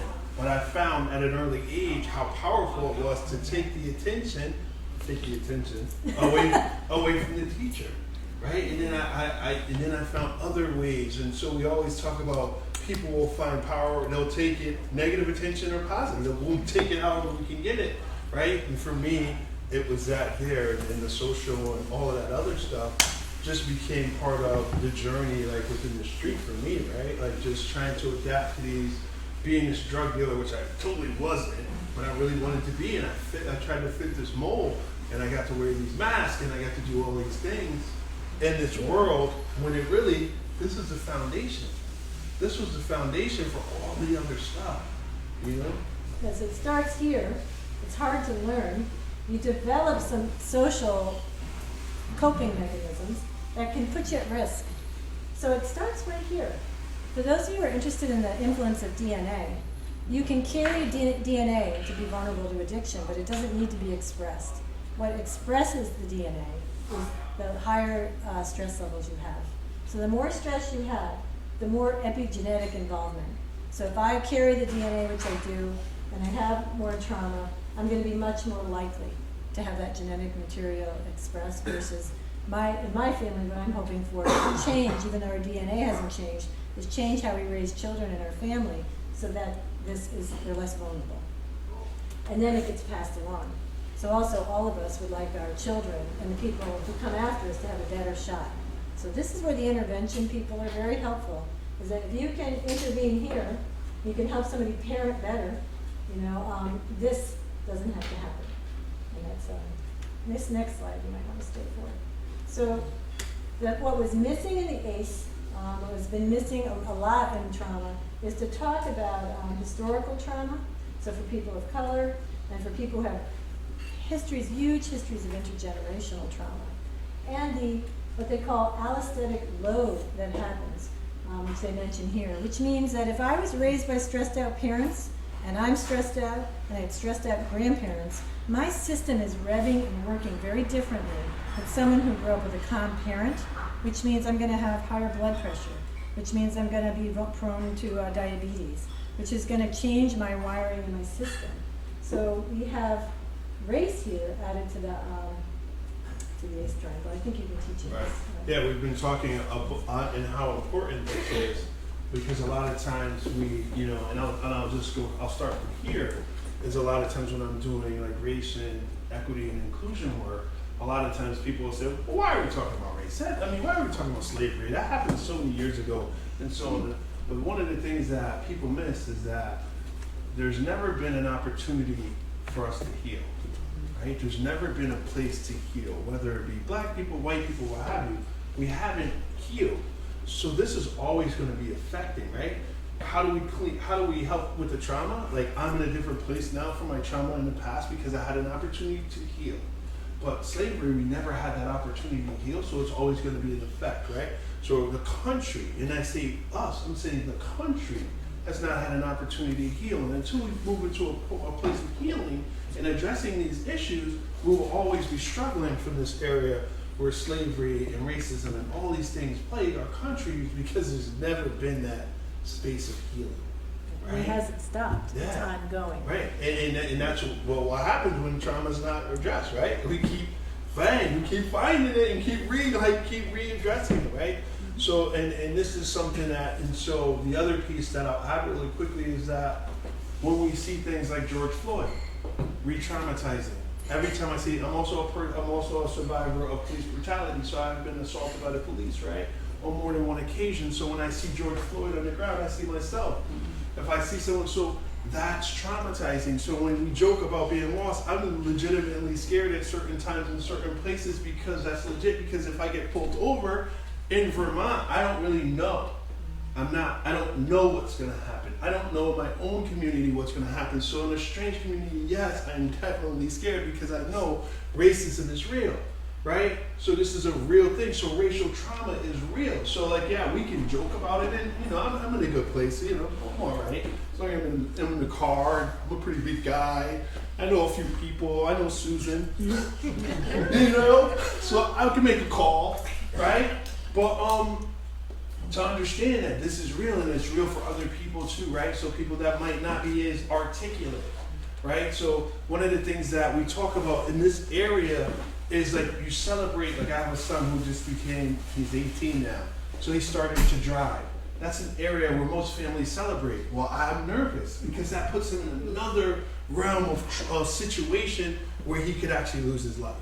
And I tell him that, I said, bro, you know, you get pulled over, you gotta be eyes up, you know, or being able to answer the questions. I said, because you're gonna be nervous.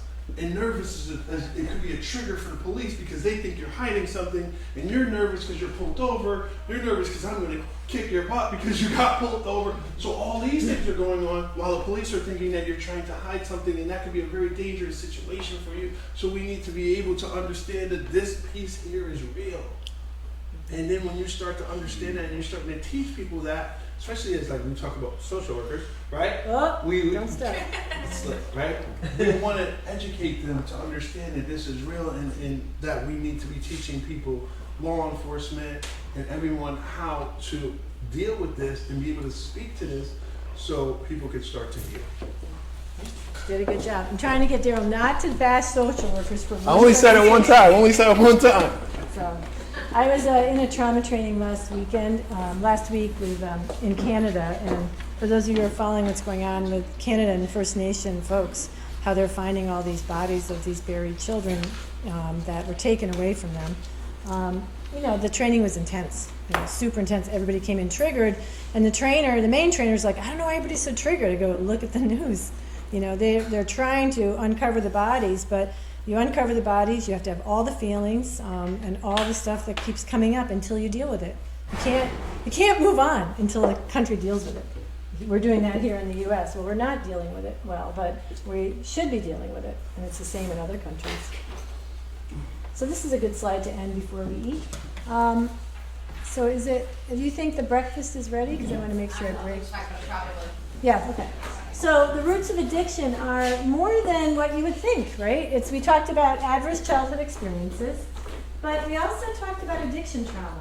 So there's the trauma growing up, and then there's the ongoing traumatic experiences. So maybe you get a client who had a lot of the DNA piece and maybe not a history of huge amount of trauma. So sometimes clients will come in recovery and say, I don't have a huge amount of trauma. We look back, there isn't. Then we talk about the trauma of being addicted, waking up and not knowing how you got there, disappointing everybody, losing your marriage, losing your money. So there's always something to work on when I'm working with my individual clients. There's also recent trauma. So sometimes people will come in after a devastating loss, working with a lot of family members that have lost children to overdoses, and they become vulnerable to overusing medication that their doctors willingly give them. When you have a grief, it's so amazing how if you're white and you have grief, your doctors will give you medication.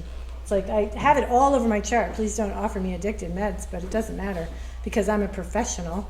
So I had surgery on my face and I had cancer, and I went back I said to the doctor, please don't offer me narcotics. And then he did. I said, I told you not to offer those to me. And he goes, Hope, I can tell. You don't have an addiction problem. I go, what part are you looking at that tells you that? I am probably going to be one of the worst people. I am your nightmare. Like, don't offer people like me medication when I tell you not to. So there can be trauma, neglect. The DNA piece is real. There's a vulnerability to addictive disorders that comes to the DNA. And Daryl just talked about the ground floor, which is when you live in a culture that allows oppression to continue. We're always going to have struggles of people needing to check out. Until we change that, we're always going to have jobs in this field. And then each individual is unique. So every single person I've talked to, maybe they're addicted to the same thing, and this is what we were talking about earlier. Their relationship with what they're addicted to is supremely unique, and that's what makes the work so interesting to me, that I remain curious, always in my work. And there are political issues. So when my client, A, can't get into detox because she has a lower income, and maybe my roommate's client B has the income and she can just pay and go in, that is a problem. It should be equal. The care should be equal. Everybody should have access to treatment, and that's something I'm involved with in my community, to make treatment accessible, and also to not fire or get rid of clients when they don't do what you want them to do. To try to make the system less punitive. And just on the closer is that's some of the work that Cassandra and Susan did with the trainings. If you haven't been a part of those groups where we talked about, right, the discrimination piece, right, from the health perspective, as Hope pointed out, she goes in, she's like, look, I don't want any narcotics. White female professional, they're offering her narcotics. Whereas I have certain clients who come from different areas who look a little different. When you come in on the ambulance, the first thing they say is, I'm not giving you narcotics. I'm like, bro, I just had a heart attack. I didn't come here for no narcotics. But that's the treatment, right? So what we do and what we were trying to do in these dignity conversations is make sure that people are not treated like that because they come from certain areas. And this is why it's so important that we talk to the healthcare community, because a lot of times we have our own biases, right? That own implicit bias that because you came from a certain environment or you look a certain way, you feel that, oh, well, you're here for pain meds, you're drug seeking. No, I'm here because my leg just got cut off, right? I'm not here because of that. So this is why that's so important, and I'm hoping that work continues here, and I'm all on board to keep pushing that work forward, because there are a lot of people who work in very powerful positions in medical communities and that are discriminating against people who actually genuinely need help. All right. Well, on that note, I think we should eat something. So Yes. Let's take a 10-minute break, grab something to eat, come back, and we'll move around a little bit. How you doing? How you doing? Good.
I'm going to need everybody in the audience to volunteer to help. You don't have to speak. All you have to do is stand and hold a sign. So that's it, okay? So, and Daryl's going to help us set it up. So this is a real treatment plan of a client of mine. I've been working with her for about 7 years. When she came to therapy, she was court mandated to see me. She had just come out of a period of incarceration. She was about 6 months drug-free at that time. The reason she came in is that she had supervised urines and she couldn't do them. So she had not been using drugs, but she could not get through the urine screens because every time someone tried to supervise her, she went into this fight mode. So it was referred to me, Hope, could you fix this? Could you make this person get through her drug screens? Because we believe she's sober and we don't want to reincarcerate her again. So she's definitely a fighter. She has a history of childhood trauma, neglect. She has addiction, a lot of addiction-related trauma, including being sexually trafficked, incarceration periods, and being sexually assaulted as an adult. She came into therapy. She's super powerful personality, very motivated. She was drug-free at the time. She was going to NA and she had a sponsor. She got her GED while incarcerated and she already started to take college courses. So it's like this mixed, picture of this strong woman. I immediately liked her. She wasn't sure she liked me. So we did like a trial period to see if we can work it out together. And then she settled into therapy and I started to get her story. So this is her story and I'm going to set it up as a sculpture so you can see it unfold. So I tried to get the early childhood story, and she said really from as long as she can remember, she felt like her parents were like a tight little circle that she couldn't break into. Like she was the wrong temperament for her family. She was born like she's super athletic, she still is. She's very active thinker and gestures a lot, and her family really was distant and quiet. And her mom wanted a daughter she could sit and make cookies with. And she would try to make the cookies and drop the cookies. And there are lots of childhood memories of just not being the right kid. Her parents did not have a history of an addictive disorder, but both of their parents did. So her parents came from, that previous generation had a lot of problems with addiction. And that's going to really influence what happens to this young woman as she grows up. So she's spirited, she's active, she's intelligent. She really required a different parenting approach. So when I was looking at her memories, she has tons of memories that were negative, and they all were stored under this core belief that I am bad. So what I need is somebody willing to stand here and hold this sign right about here. That's all you got to do. Simple. There'll be others, so you won't be the only one out here holding your sign. So as she got older, she went to school. So what happens to kids when they don't fit in at home? So what do you think? It could go a million different ways, but she doesn't feel loved at home. So what would she do? What might some kids do with a fighting personality try to seek attention? Yeah, she tried to seek attention. She tried to fit in. And what happens to those kids sometimes when other kids realize you want that attention? Yeah, she was really bullied before we understood bullying and the impact of bullying. So there was these dramatic episodes of group bullying where all the kids laughed at her. And the way she reacted to it was she did not express anger. She's a little survivor. She just kept moving, but she held it in. And she had this feeling of, I am powerless. So now we need another person. Uh-oh. We got a contender. Yep. All right. So they're going to be lined up like this here. My superheroes right here. Yep. So You ready? Yes. that drive to fit in is so intense. So it never stopped. So she got bullied. She kept going to school because she's smart and she's bright and she wants to learn. But she kept trying to fit in. And she was vulnerable to a bit of a setup.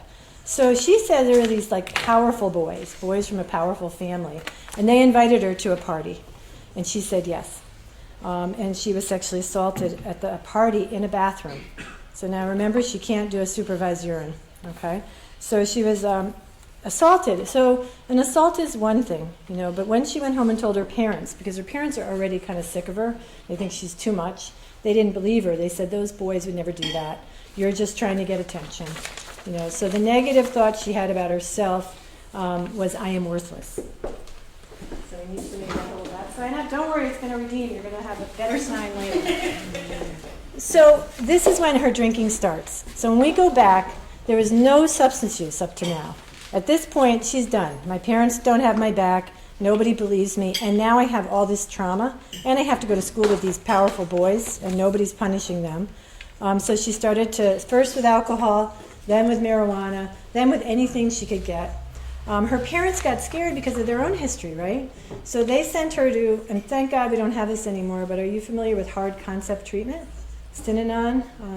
She was sent to Synanon, where the belief is the addict is bad and in their core, and they need to be broken down. So she had episodes of standing on a stage and all the other people in the treatment center yelling at her, "You're bad, you're a whore, you're," like all this stuff. So she tells her parents after that treatment, she's not healed because look at this. So that treatment did not help with this, right? So she comes out of treatment not only unhealed and had a friend commit suicide in treatment, she came out worse. And she relapsed in a very dramatic episode. She crashed the family's car right in front of the house, basically screaming for help, and her parents put her back in Synanon again. So after she got out of Synanon, she left home. She was 15 years old. She lived on the street. She was helped by a powerful man. So a powerful man who said, "I'm going to be here for you." Everything she wanted. She feels worthless. She feels powerless. So he's like, "I'm going to help you." And he trafficked her. So now she's on the street. She's being trafficked. She thinks she loves this man. She doesn't love this man. It's part of her trauma trap in a way. She's incarcerated. She gets in trouble with a lot of police brutality for her. She's charged with prostitution, even though it's really trafficking. Spends a lot of time in prison. All those memories cluster under the same headline, "I don't matter." Winner, winner, chicken dinner. All right, so These my if you people think right about it this way, each of these signs represents Just memories, lots of memories, and each of these signs are defining who she is. So what does she want? If you look at that sign, those signs, what do you think she wants more than anything now, at this point in adulthood? What does that woman want because of this? Feelings of worth. Worth? What else might she want? Yep. Cared for. Wants to be cared for. Be heard. Wants to be heard. Safety. Safety. Yeah, well, everybody would go about this differently, right? So what she told me is what made her feel really good in her drug using days, so she's using, was when she also became a dealer, and she felt connected because everyone had to call her. So she wants to be connected and have some power. So now I need somebody else to stand up. I got it. I need a connected. Anybody connected in the building? Let's go. Come on down. We got this from Oklahoma. Oklahoma's coming in there. Well connected. All There right. you go. Now the placement is going to be important. I want you to come up here. And I want you to stand right here. Because you're connected. Yep, you're connected, but you're also going to block the back row. I can see I'm away from them. So she could control who gets the drugs and who didn't, and that made her feel super powerful. So those were some of the triggers for her. So we need a powerful person. Who's feeling powerful? Kelly. We got somebody beating to it. That's okay. Someone said So I'm not Kelly's- powerful anymore. I'm You got two all right. Kellys. They're gonna stand Come on up- back come up up here, here. Kelly. And I want you guys to bunch together. I got something special for you in the back. All right. When I asked her what triggered her, she said the external things that triggered her. She saw drug-using friends when she came out of being incarcerated. She saw drug-using friends, needles, baggies, and even her own home triggered her. So I need someone who's willing to stand here and hold up the external trigger sign. Come on up. I like purple. And while we're at it, one more person can come up because she also had internal triggers. Internal and external. Let's Whenever go. she felt lonely, powerless, or bored, You're going to go right in front. Internal. and you're going to be in front of them. Now, all time got in the game, internal triggers. There we go. I knew you'd have fun with this. All right, so I'm a therapist, and I'm standing here with my client. Ooh, who's my client? Me. Well, you know me. Yep, okay. So I'm standing here Always with the my client. Yeah. And we're looking at the picture, right? And this is what it looks like. You can kind of see the back row, but you can't really. Because what you're looking at is this. Oh, she's triggered by this. Oh, this is driving her crazy. Oh, she loves feeling connected and belonging. She feels powerful in all the wrong ways. So the addiction blocks the back row. But once in a while, just like this is perfect, once in a while you can see it. Yeah, that make this is sense? powerful.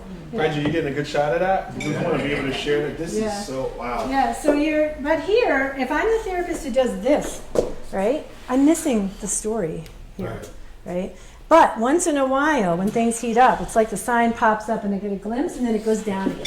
You know? Connect, whoa, connected a worthless internal trigger. It's not the wave, y'all. What y'all doing, man? So let me tell you what she has worked on, and some people will get to sit down and some people will get to flip. So first, I worked on what she wanted. She wanted to get to the drug screens. And now we know why she can't be in a bathroom with someone of authority in the room with her, right? And parole doesn't care about that, right? They don't care that she was abused in a bathroom. We have to figure out another plan. So she and I came up with a Q word and a way to get grounded so that when she was giving the sample and someone was watching her, she could feel like she was in the room, not in the past. And we were able to do it. And she got through it. And she was super psyched. And that earned us some trust. So she's like, well, Hope is listening to me. Maybe I'll stay with her a little longer. But she still dropped in and out, and she also tested me by no-showing a lot. And we worked through it. I understood that she didn't trust me. You know, just a side note. That's stage fright, right? Yeah. Because you know, I've been in situations where like getting out of prison before you go transfer out to like a treatment facility or what have you, they make you take a urinalysis. Well, I couldn't pee in front of people, and the guy's like, "Bro, you did all this work. Here I did every program. I did everything right, and they only give you an hour. And if you can't go within the hour, they give you a ticket and they put you on a level, like your level goes up, right, Cal? Yeah, Right? So I'm like, he's giving me water, he's cheering me. He's like, come on. I don't know what do I need to do? And then it was like that last 10 minutes, I was so scared. And then I couldn't stop peeing all night. So needless to say, I did get out. But that happens, and it could be, you know, there's so much weighing on that one test, right? And no one's taking in the human component of the fact that you're standing here watching me. This is a problem. And you have authority. Yeah, right. So when you have a client who has this history, you're earning trust and you're listening to what she wants. We'll make it a he. He wants. And then, or they. Yeah, or Just they. saying. Yeah, they. That's it. So I started to look at her resources. I am not going to that back row until I feel like she's got some grounded resources. So we started to look at that, and she started to talk about the resources in her life. And one of the biggest resources, it's like you get the whole guy, was she loved NA and she had a sponsor. So we talked about that. We talked about using the sponsor. See what I got there? Yeah. You're not going to like some of the others. You Michael Jackson over here, bro. What I also did is I tried to get her to remember how determined and how willing and all her episodes of courage. I tried to get her to reframe her as a survivor, as a strong woman, by saying what I noticed and saw about her. Meanwhile, we're a year into treatment now, and she's motoring through college and getting straight A's. And I asked her, who else has been helping you? You're not going to like this one, Daryl. She said, my parole officer is a resource. Because he never gave up on her. No, and that's every cool. time she needed treatment, he put her in treatment and he didn't reincarcerate her. Nice. So she remembers him, she still knows him. 8 years later, he's helping her go through her pardons process. So it's helping her.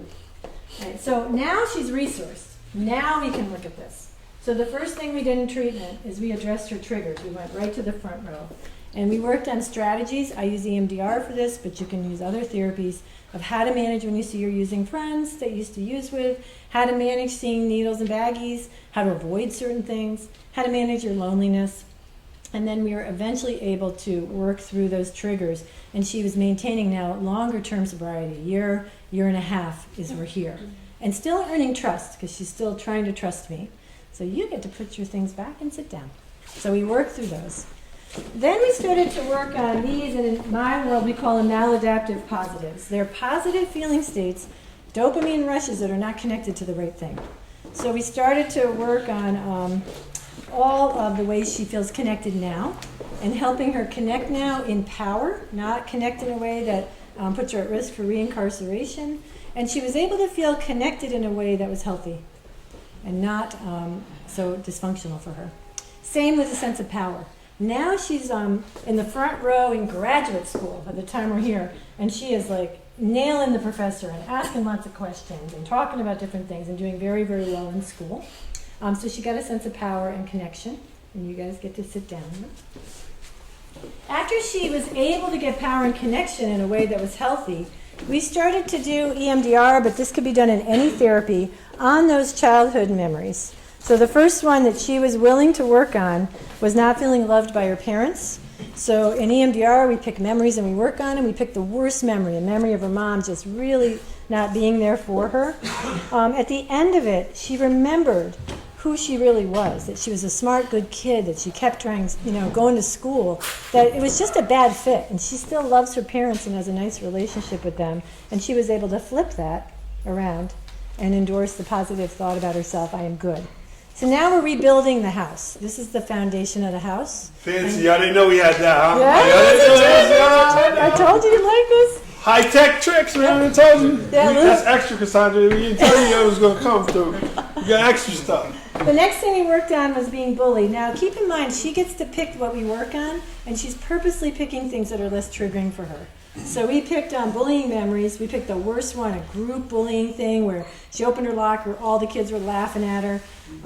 What she recalled in the reframing of it, helping the memory network update so that it was correctly stored, was that she kept her mouth shut. She kept going to school, even though this is happening all the time. And nobody helped her, but she kept going every day. So she could reframe that and feel, I am powerful. The next memory, she was not able to work on the sexual abuse memory. It was too triggering. She was fearful that it would destabilize her recovery. Meanwhile, she's now done with undergraduate school, started her master's program. So life is moving on, and she is powerful, and she's acting like she's good. So you don't have to do all the trauma work. This is enough at this point. We have really made some good progress.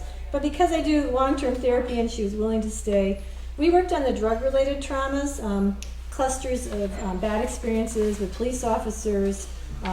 This is the first time where the work is so hard that she starts checking out in the therapy session, where she starts not coming back, because she feels it's her fault still. I was an adult when I do those things. That was my thing. I am bad. And I had to remind her of her childhood experiences. So that one took like a year of work, with breaks in treatment and all the things that happened.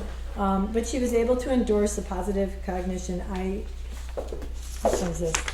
I matter. My life matters. So it's actually this one. So we skipped.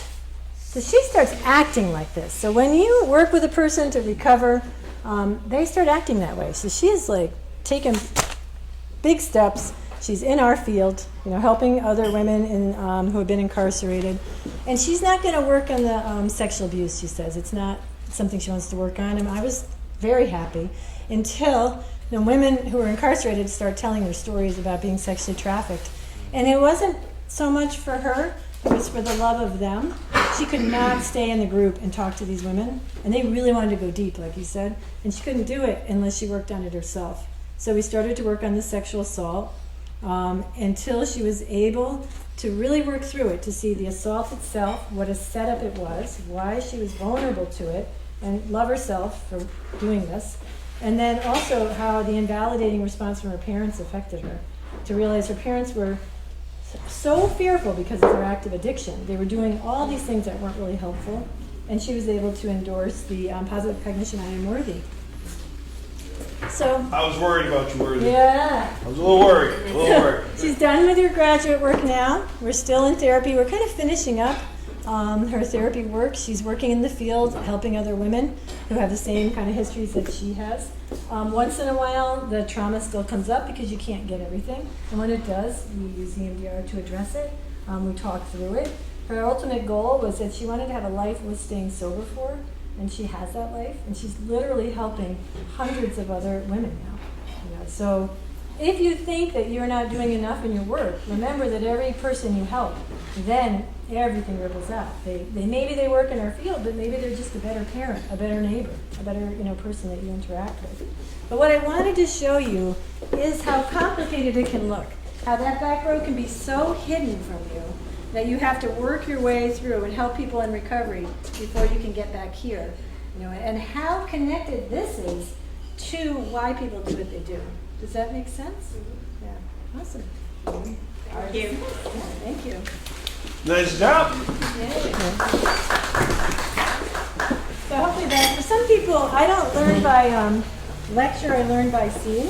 So for those of you who learned by seeing, I thought it would be a different way. No, come on, y'all. How cool was that, right? Well, you and I do your story. I know. We did it a little different with the whole. When we were putting this together, Hope was like, yeah. So she sprung this on me, and she's like, I want you to hold this sign in front of the room that says I'm bad. I'm like, what? Oh, we come a long way, man. I'm not going to do that. But now I see what you were talking about, and it's amazing. I have so many ideas right now. So I know you do. I can't wait. I can't wait till we brainstorm. We're going to do it. What happened was Daryl tells me a story, and I created a sculpture for him based on him. And then everything gets canceled for COVID, and now I have to do it online. So I have like a Russian doll thing I'm doing. It's so insane. So I have them all lined up, the little dolls with their signs in front of them. And I got a Batman for you, so you Batman. But I'm so much happier to be here in person doing it. Yes. Any questions about that story? Amazing human being. I think, can I just add that piece of, I don't know about for you guys, but how powerful it was to see like all the stuff that we don't see. And I think that when we're working with clinicians and people that are working in the field, that's a more powerful piece of what you don't see, especially with the story. And you start to see how this messaging actually comes about, right? How do we get these internal clues? How do we start to think about these triggers? How do I see them? Like if you're looking at that, you're seeing how I see myself, how I need to see, how you need to see me, so you can help me take these things away. And I think that that's such a powerful piece. So the other way to look at it, everybody learns differently, but I think about how the traumatic memory networks is what I think about them as, unstored memory networks that are not updated so that I can be triggered into feeling unsafe or like I'm not good enough. How those are the basis of addiction. So then I develop survival skills versus life skills, and I'm reacting to all the intergenerational struggle that I've had. And for folks who've had experiences of oppression, that is part of this bottom line, which creates pain. When we're in pain, we're human beings, we are wired to survive. So if one way to survive is that we do compulsive behaviors, so some people, I have one client that started with, she would make horse models as a little girl. Perfect horse models and line them up, perfectly line them up. And she would read magazines and save all the magazines because when she looked at them, she could picture a different future for herself. And that's where it starts for her, with this little childhood behavior. Doesn't trust her parents. Her father burned her magazines, and so now as an adult, she came to me for hoarding behavior because she can't let anything go. She lost so much as a girl. That's where the network started for her, though, very young. A lot of pain, a lot of addictive behavior in the household, horse models, and the idea that if I could just have these things lined up and have these magazines that I can get through. When you rely on that, it causes more trauma for you because that's not very healing, and so then when she gets in trouble in relationships for collecting things and saving them, it becomes more problem because there's stigma attached to it, her partners don't like it, causing her more pain, which actually makes her want to do it more. So this is that cycle that we're seeing. And so to address the pain on the bottom, is to really help stop the cycle. And the whole point is to create a life worth staying abstinent for. So what you saw in the sculpture is that I helped my client desensitize her triggers. I used EMDR for that, but you can use different types of therapy. Regular addiction counseling therapy is part of that, is just, to notice the triggers, to learn how to urge surf until they go dormant, which they do. So I use EMDR to desensitize the trigger of seeing different things. But you also have to build on other skills. Like Daryl said, you can't take something away and not replace it. So she used school first because it was less relational. I use school. School's the first thing because I didn't have to get too personal with people and I could feel good about myself. And it brought me into a circle of others and then helped me actually make enough money to have a decent life and let go of bartending, which was my job before I was a therapist. And that's such a great job for somebody in recovery. So, she was able to build the healthy coping skills and replace them. Then we worked on clearing the trauma because I really believe You can do fine with a history of trauma, but it's a lot easier to stay sober long term if you're not always reacting to the past. You know, if I can just see a situation as it is and deal with it, you know, and I still have a lot of challenge with that. I still have more work to do because a lot of times I bring the past into the current situation and it really colors how I deal with things, and it could do better. But if you can clear the trauma you're dealing with now, it's a lot easier. I work with a lot of first responders who don't really want to, who come in to work on past accidents. And the reason it helps them is that they can go to that accident with fresh eyes. So if I go to an accident and I had 5 accidents before that were traumatic, I go in with everything I learned from the past, which isn't always helpful. You know, and you're a better first responder. So this is my spiel to get first responders to come in, is that you're a better first responder if you're dealing with that accident and all of your first responder knowledge than the last accident where you thought your son was in the car. And now you think your son's in the car again, even though it's a completely different thing. So if I can deal with the present, I'm going to be a lot more functional. And I can have the life options that all of us want. All of us want to be connected in some way. All of us want to do something. You know, and if I have my past resolved and I'm working in now, I don't need to resort to things that are hurtful to me. I can actually get what I want. I can finish school. I can have a job. You know, I can have friends that won't let me down. I can have the ability to speak my mind, no matter how exhausting it is.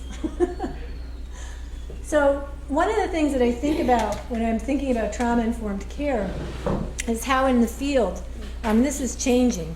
But I remember I was first coached that my clients had to go to meetings. They had to get a sponsor. They had to do recovery the way I wanted them to do recovery. You know, but some of the times the things I was asking them to do were in direct conflict with their trauma. Like my counselor who said, "You're never going to make it until you ask for help." You know, it was such a setup because my brain told me asking for help was a really bad idea, and yet she's saying you won't make it if you don't. That threat doesn't help me. You know, that threat didn't make me go, "Oh, I'm going to ask for help now." That made me defy her, come sit in the front row and stare her down for like a year, which actually helped me stay sober. So maybe it did work. You know, but sometimes it's like you're drowning. You know, and somebody from 3 feet away is saying, "Learn how to swim now. Learn, learn, learn," when you can't even keep your head above water. You know, so one of my clients, she couldn't go to AA, but she wanted to.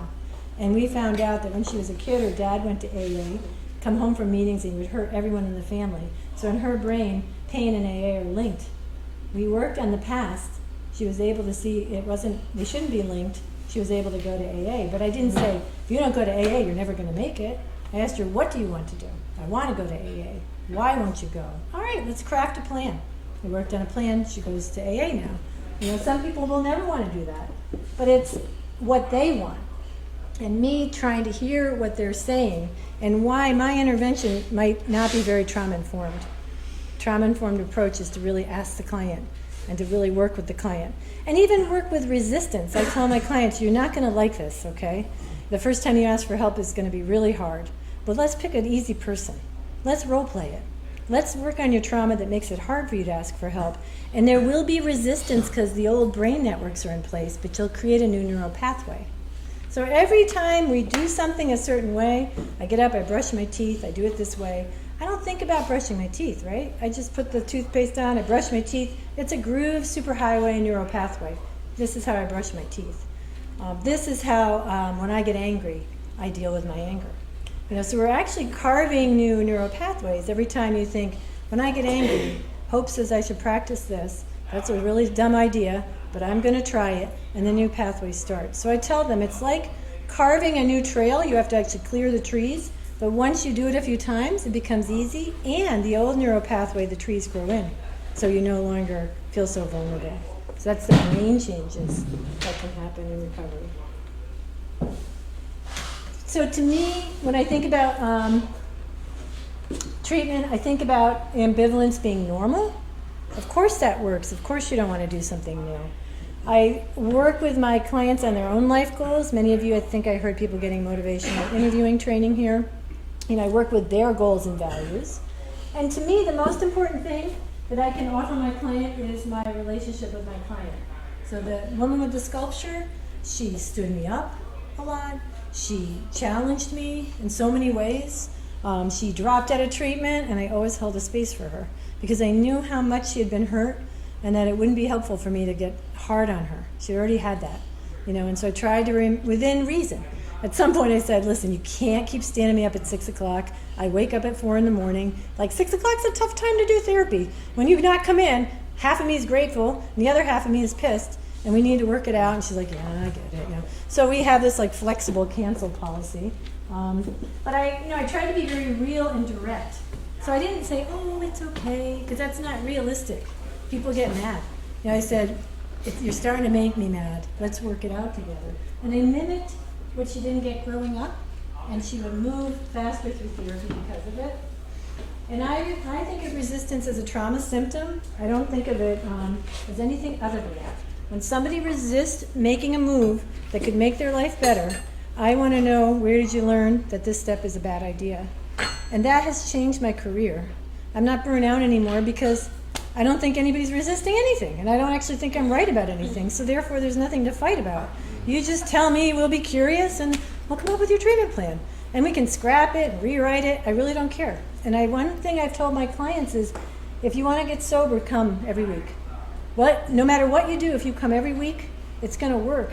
That's what I've seen over time. And the reason why is because we develop a relationship. You start talking, you see another human being is safe, and everything ripples from there. The other day, one of my clients said, I've been seeing her for 9 years. She came in really deadly situation, not well, blown through every other therapist. We've had a long-term relationship. And she said the word friend yesterday when I saw her. For the first time. She's the most isolated human being I've worked with. She's been hurt so many ways. And just casually she said, well, my friend and I was like, friend? She's kind of gets mad easy, so I didn't want to jump, and say anything, because then she might get mad at me, because we fight, but I thought, friend, she's got a friend. And all this work that we've been doing, because she came in my office, she blew in the door. She's like, I hate it here. I hate where your office is. You're over a soup kitchen. It's not safe. And I said, all right, if this isn't right, maybe I can help you find somebody else. Oh, great. You don't want to work with me. You don't, it's like, oh, here we go. Here we go. 9 years later. She's doing very well. We didn't work together all during COVID because she didn't like Zoom, which I don't blame her. And she's back, and she's like kicking ass at her therapy.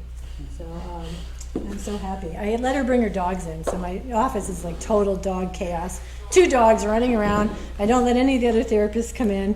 And we do EMDR, which does eye movement, and she taps the dogs one side each, and it keeps her grounded and feel like she loves her dogs. Because I was studying, why is MDMA maybe working for trauma, which I'm not going to use.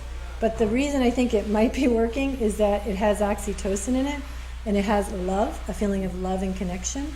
And if you can do your trauma work with a sense of love and connection, it goes easier. So I said, I'm not doing MDMA, but you can bring your dogs in. And what a difference.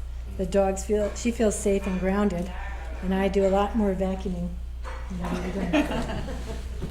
So trauma-informed care, involves looking at addiction as a trauma symptom, as possibly a trauma symptom, that everybody is unique, that I'm going to let my clients have as many choices as they want. Really, what do I need to control in therapy? Medicare and Medicaid are paying me anyway. So we don't need to have a lot of control. There's certain rules we have in therapy about just common respect, but I want my clients to feel like they get to choose. So we make their treatment plan on a table between. Let's craft it out. Let's write your timeline. Ooh, let's get this memory and work on it. And when we finish working on a memory, we high five, we cross it off, and we go to the next one. We are working on it together, and you can pick what you want to work on. I understand that when my clients come in a fight mode, it's not personal. It's a reenactment of their childhood experience, or it's how their system works. So when I'm working with clinics or educating, Daryl and I did some work with health clinics, when you see a triggered client come in, to understand that that's a PTSD symptom. So if they're in their doctor's appointment and super triggered, or a dental appointment, which is super triggering for people who have been traumatized, that what you're seeing is a PTSD symptom, and there's some very simple things you can do. So I've worked with doctors to step by step say what they're going to be doing, and ask consent from their clients. What a difference. So when I go to the dentist, I say, please tell me what you're going to do. Or I had surgery on my face, and I said, please tell me what you're going to do step by step, and the doctor didn't listen, and he threw a towel over my face. And I just raised my hand. He said, stop moving your foot, because my foot was like trying to run out the door. He was surgery. And I said to him, well, if you take the towel off my face and listen to me, then maybe I'll stay still. Just tell me what you're going to do, step by step. So giving people choices so that they're not having a flashback. So I don't feel so good. I have a man standing over me with a knife on my face. It reminds me of some things growing up, and I can't explain it. He didn't care. But, I'm working with physicians and doctors. That step-by-step stuff makes a difference. It makes people feel like they're not reliving the past. But if you see this with the clients you're working with, that's what's happening. And if somebody's here, then they're not in the prefrontal cortex where we are right now. They're not rational. They're in their limbic system, which means they're going to want to run. They're going to be angry. They're going to be upset. So what I do is ask clients to just take a breath. We laugh. We look at YouTube videos. We talk about their cats. Give me your phone. Show me your dog and cat. Talk about them. I just want them to get more connected and in the room with them and out of that part of the brain. Because there's something about the way we interact with people that can make them feel this way, particularly if you have court-ordered clients where you have a lot of power. You think you don't have power, you have a lot of power. I have a lot of power in the room, whether I want it or not, and whether I'm willing to admit it. Because I can write for my client, I could have told her parole officer she's not compliant. She missed a lot of appointments. So she and I had to work on that, and so that she could feel grounded in the room with me. So it's client-centered.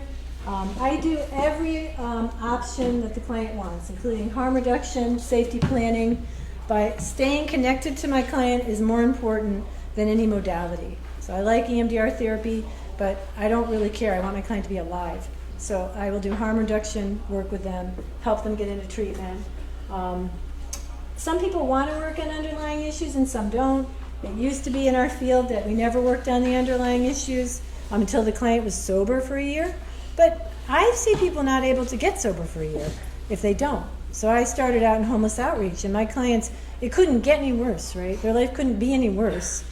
So am I going to trigger them by talking about their past? They were totally relieved to talk about their past. We spent a lot of time. I had an office at the soup kitchen with all the toilet paper behind me. So I have to remember all these memories of sweating in the soup kitchen closet with people crying, telling their story, and then me just grabbing the roll, behind me. It was so convenient. And then I try to advocate, so I work with, train a lot of agencies to offer an array of choices to clients despite their income. So you could say, this is CBT therapy, this is EMDR, this is what this therapy looks like, letting people choose. That would be my ultimate system. We're not there yet. We did this already. Oh boy, we're on the tree. I'm excited. You ready? Yeah, you want to take it? Oh. Come on, you got the clicker, you got the power. Man, I got the power now. You guys better be ready. Yeah, ready. So if I was a tree, I don't go far. I'm just kidding. I'm scared. Don't worry, I'm gonna get you out of the mud. I'm scared. So if addiction was a tree, you guys know that? What are the roots, and what are the roots that hold it in place? This is my favorite slide. So those of you that have been in my trainings know this is one I'm very passionate about.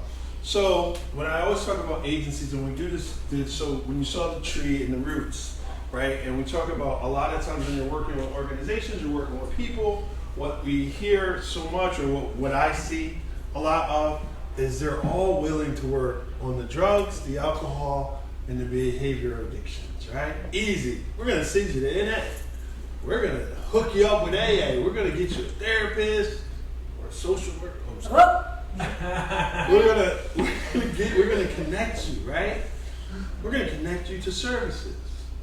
But when are we gonna work on these root core issues? Let's talk about the racism. Let's talk about homophobia. Let's talk about isolation, limited resources. When are we gonna talk about that? Oh, whoa, Darryl, we can't talk about racism here. I've had people say, oh, we gotta clear that with HR. We gotta clear that with HR. We need to talk about, we can't talk about that stuff. So if we never talk about this stuff, then this stuff exists, right? So sometimes I question, I'm glad I work for myself sometimes, right? I question, is this by design? Is this to keep people working, right? Because if we start to address these issues, when I started to peel back the onion, and I started to address the trauma issues, the drugs no longer were a factor. Those no longer mattered, right? My dad leaving, that's his stuff, not mine. But for many years, I carried it along. I carried that. Like, I'm not good enough, right? There's something wrong with me. Why did he leave me? I live in poverty. My mom, you know, all this stuff. There's how many people walk in the room, walk up to you and say, there's something wrong with me, right?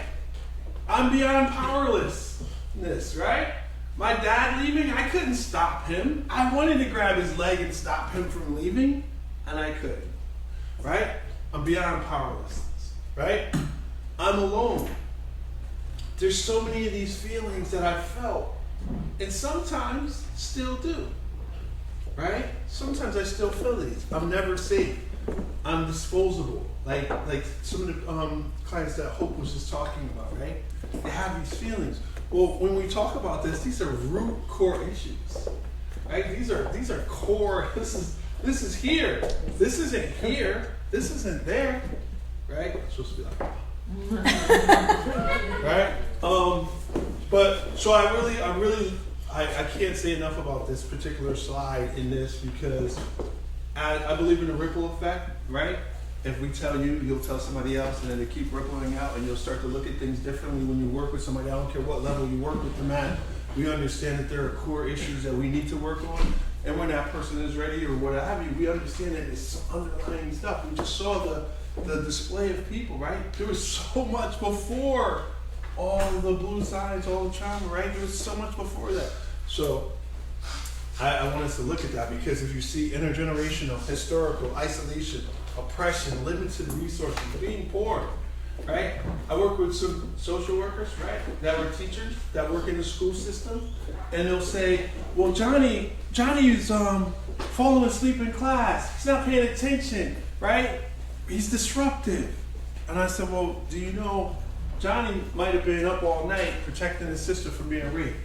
Or the gunshots might have been, because see, you don't know Johnny's story after school, you just know Johnny in class. So you don't really know that Johnny might have been up all night. So therefore, you know, he might come from limited resources. He might be bounced around. He might sleep in a bed with 10 people. You don't know Johnny's story, so this is white. So when we go back to that, asking the right questions, right? Instead of saying, what's wrong with you, right? What happened to you? This is Hope's slide. She likes this slide over here. I do? Okay, yeah. So this is her thing. the ground floor that Daryl just talked about, it isn't about just what happened, it's about the negative thoughts we have about ourselves because of it and how that feeds what comes later. And the other influences we talked about. So this is the piece that I don't see taught in school. They missed this. I got trauma trained and we were here, you know, but this is the piece that's now being added to training, thank God. That influence, the bottom of the ACE triangle we showed you that's been adjusted. There's the temperament stuff. So it's not all the direct trauma that we think about, the physical and sexual abuse. There's other traumas, which we talked about. There's the fact that you may be carrying the DNA, and it could be expressed because of the stress that you're under. This then is interesting. This is because of the multi-generational effect that you saw with my client. Her parents weren't addicted, but their parents were. So they were actually overprotecting her by throwing her into treatment. It wasn't the right treatment, but they were so afraid that they were hovering over her and placing her without listening to her. So therefore re-traumatized her. But it wasn't their intent to re-traumatize her. Part of her work is realizing that, and it was the wrong kind of treatment, which we don't thankfully do anymore. You know, so these are all factors. And then there's the unique factors that every human being has experienced that they can tell you about. You know, if you're working in parts of the country where there are regular, like I'm working with a group from New Orleans where every time it rains, it's traumatizing for people because of all they've been through on top of everything else that they're already dealing with. So some people have other forms based on where they are in the world, you know, based on cultural differences. So that's what holds. And also, just to add to like the neglect and overprotect, I think about growing up in my home, and I think we were talking about this last night in a smaller group, like how that, like being alone, latchkey kid, all those things like that. I felt neglected, whether my parents felt so or not. I felt neglected, right? So now as a parent, I do a little extra more, right? So I was with my mom the other day, and we're talking, and she told me, I get doing too much.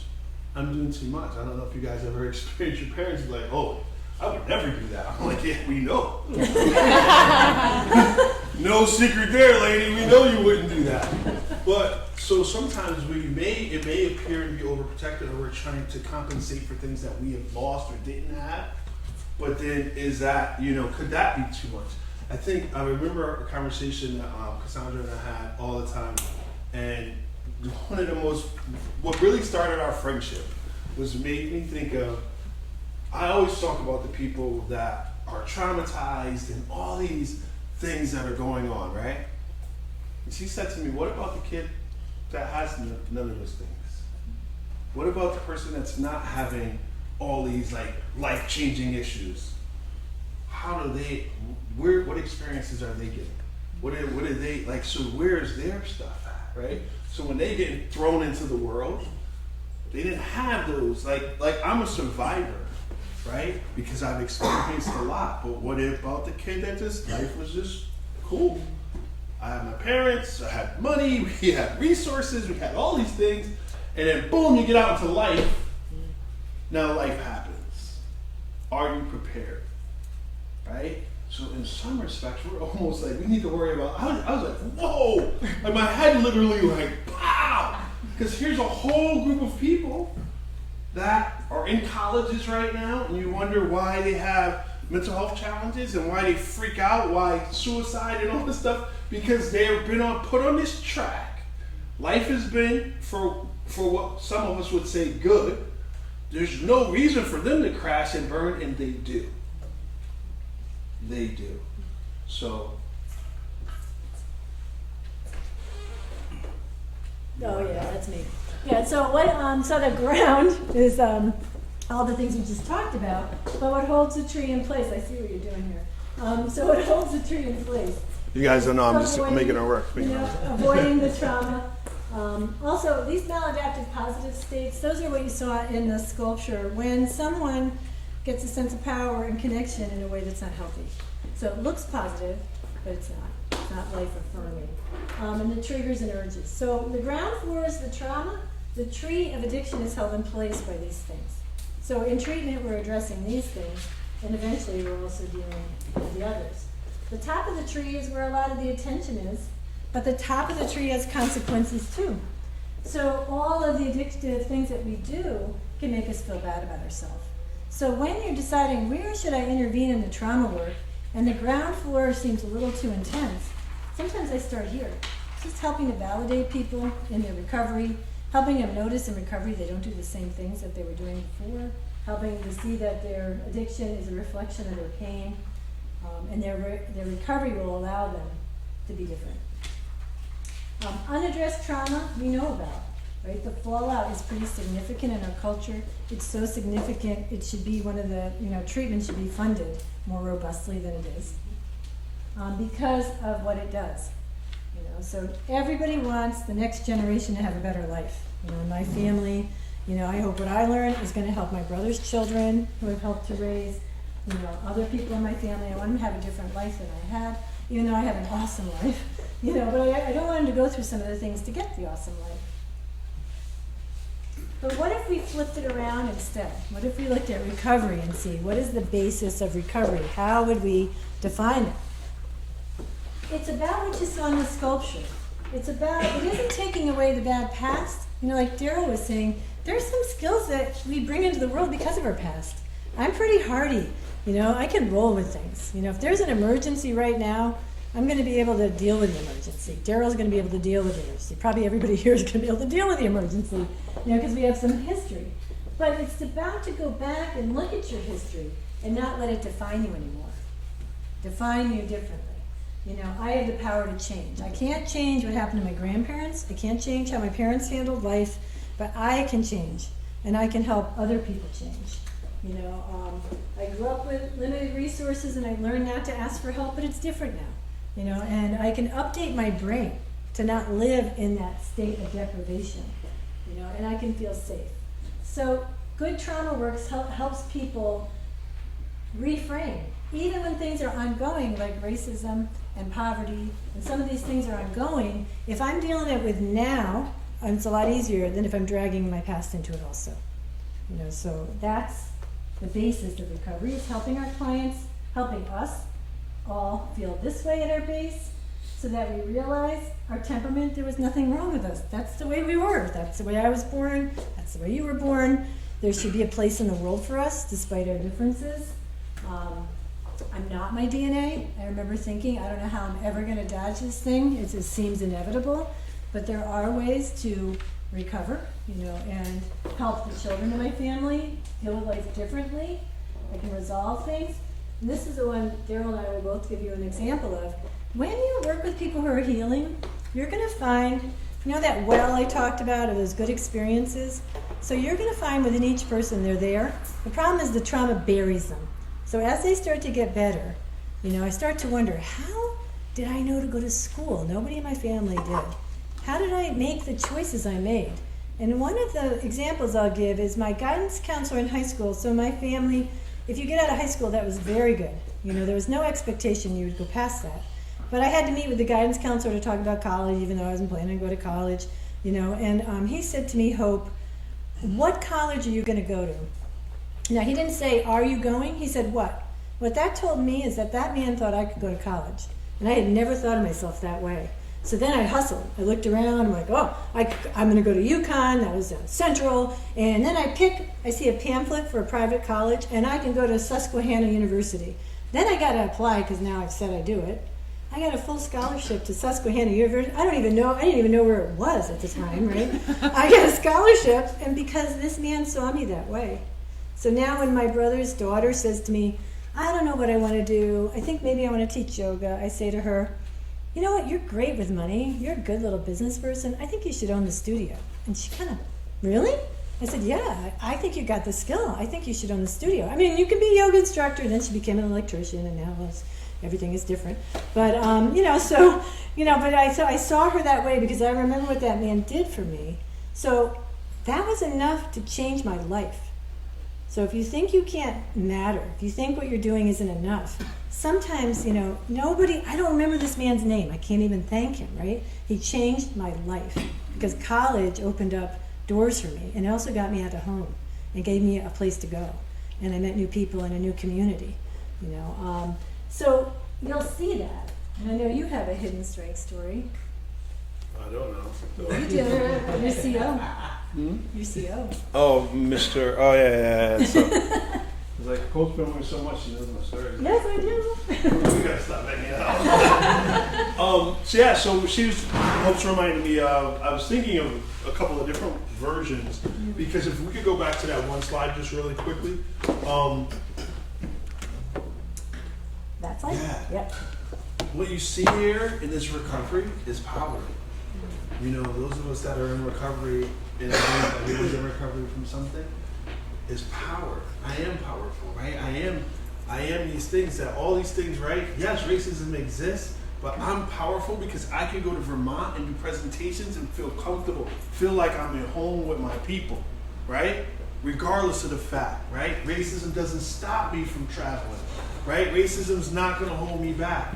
This stuff's not gonna, what used to hold me back is now a platform for me to stand on, right?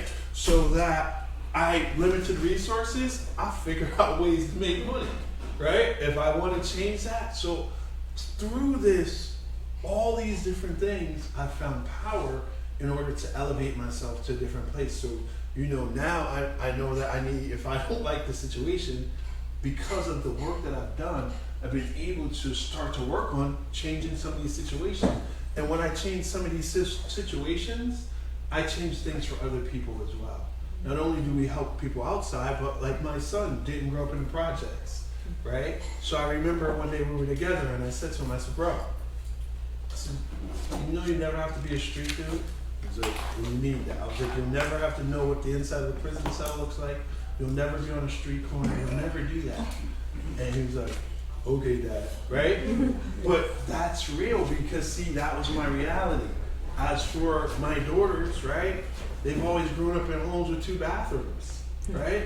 So if you're a guy and you're dating them, they're probably gonna want at least 2 bathrooms, right? Because that's all they've known, right? Like, unless something changed over, I think they're gonna be, one of them's gonna be there because she's trying to be Instagram famous, so she might be around for a while. But she might get the 3 bathrooms, who knows? But I wanted to talk about that, just like how just working with people, you have the opportunity to change trajectory, not just for them, but for other people as well, right? And CO O'Hanlon was what Hope was talking about, is a guy who I'm very close to, who was the CO. He was a rookie when we first met. And you know, those of us that have been in prison, we really give the rookie's kind of like the substitute teacher, right? We kind of banged him up a little bit, right? Just, where's your badge and all this stuff. And then along the way, he started moving up the rank, and I kept cycling in and out of prison, and I kept seeing him. But the one thing that never changed about him is he always treated me as a human being. Always. Even though he was on one side of the track, I was on another. Just always. So I get my life together, I get into recovery, I start doing all this really cool stuff, and every once in a while, this thought, man, I wonder whatever happened to that guy, O'Hanlon, right? Whatever happened to that CO? One day I go to my son's basketball game, and I walk in, and there's this big guy, big white guy with beard, and he's kind of like standing at the gym door. And he looks at me, I look at him, and we just start hugging. The whole gym's like, how the hell are these 2 people? Like, what's going on, right? And that was CO O'Hanlon. He had retired and became like a school resource officer at my son's school, out of all the places. And he's like, I've been following you, I've been watching you. He's like, man. And ever since, we actually had breakfast a week ago. And you know, he calls me, he said, let me take you. He's always like, let me take you to breakfast. I know you know all the spots, I'm gonna just take you to breakfast. And we go to breakfast, and we're doing some really cool stuff. But there's so much in that. It was a relationship. It was treating me as human beings, even though like he did his whole career, but he never changed who he was. He could have been, and you know, we talk about the system and how corrections changes people. He didn't allow it to change him. And now we have this relationship that's just amazing. So yeah, and there's so many more of that. People that, you know, this is why it's important to be who you are, your authentic self. Because there were cab drivers, and there were so many different people that said things. And one other person that I thought of is when I was in prison and I was a peer mentor. There was a Miss Fulcher was a counselor, and she was a person in recovery, and she was working, and she hired me to be her assistant. And I remember sitting in her office, and I'm going to be a great counselor. I'm going to be, and you know what? She could have said whatever. She said, "You are." Mm-hmm. She said, "You're going to be an awesome counselor." And she started to. Like, we would, at the end of the group, she was like, tell me what you saw today. I was like, yeah, that dude JR, he's just faking it. This dude, like, and we would, she's like, good. And I'm truly grateful because she said, you are. Yeah. Nice. See, I knew you had stories. Yep. I forgot. It's what you all are. This is what you are. Every time you treat someone with respect, every time you see them as a human being, you are a hidden resource. I used to work with teenage girls. I don't know where they all are now. They used to come in and scream and yell and carry on, and I used to think I had to send the money back to Blue Cross because nothing good is happening here. You know, the moms would drop them off kind of kicking out of the car, and they'd come up to the office and be all defiant. 10 years later, I've heard from some of them because of social media. You changed my life. I'm like, how did we change your life? You made fun of how I dress and told me how old-fashioned I was. And it's like you put up with me. You looked at my tattoos. You saw my journal. You saw me. You told me I should own a tattoo parlor. Like, I did? You know, like, you told me I could be more than I felt like I could be. And it made a big difference to me. And I was like, okay. So, you know, that helped. The added piece is when you work with people that get out, I forgot to say this part. Yeah. When you work with people that are getting out of prison, one of the most important things that you could ever say, I know you work with friends that are coming home, is welcome home. That will change the whole dynamic of that relationship. Welcome home. Because so many people say, oh, I hope you got it right. Yeah, he just got out. He's a loser. Don't go back. All these negative things. But the first thing you can say to an individual that just got out, even out of treatment, is welcome home. Welcome back. Welcome back. Where you belong. Yeah. The things that hold recovery in place are all things that we've talked about. For some people, it's education, for me, that was a big part of my recovery. Getting steady paychecks, the internal sense of I have control over my own life and I can be happy, success in our community, and the ability to deal with things directly. And that's part of healing, and that's what holds recovery in place. And then the top of the tree is where everybody wants to be, right? These are all normal human needs. We all want this. We want to fit in our community. We want to feel like we belong. Stop there, Hope. Don't move it.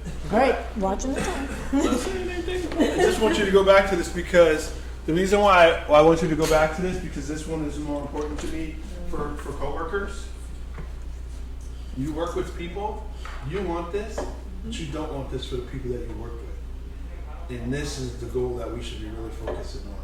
Healthcare communities, whatever, you have this. This is your reality.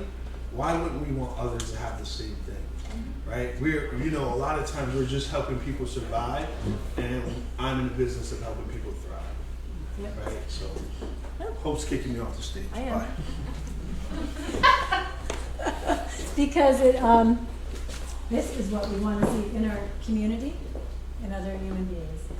This is what all of us are in this field for. It's bigger to me than individual healing.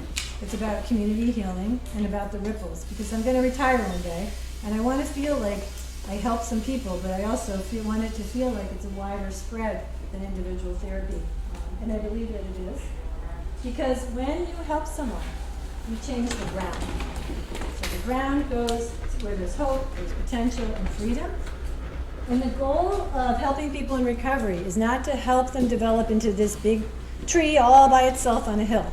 That's not the point. The point isn't to just be by yourself and be strong. It's to be wherever you want to be, whatever you call the community that you want to be in connection with others. There's something about trauma and addiction that isolates people, takes them outside of their herd, puts them alone, incarcerates them, punishes them, and the real healing is going to happen through connection in whatever way you define connection. So I help my clients define it. My idea is different than others. I'm more introverted, so I want to have like a close group of 5 friends, and I want to connect outside and not talk, but other people connect in different ways, and that's important to honor. But this is one of our, I know I'm killing you with the slides. This is some of our common slide.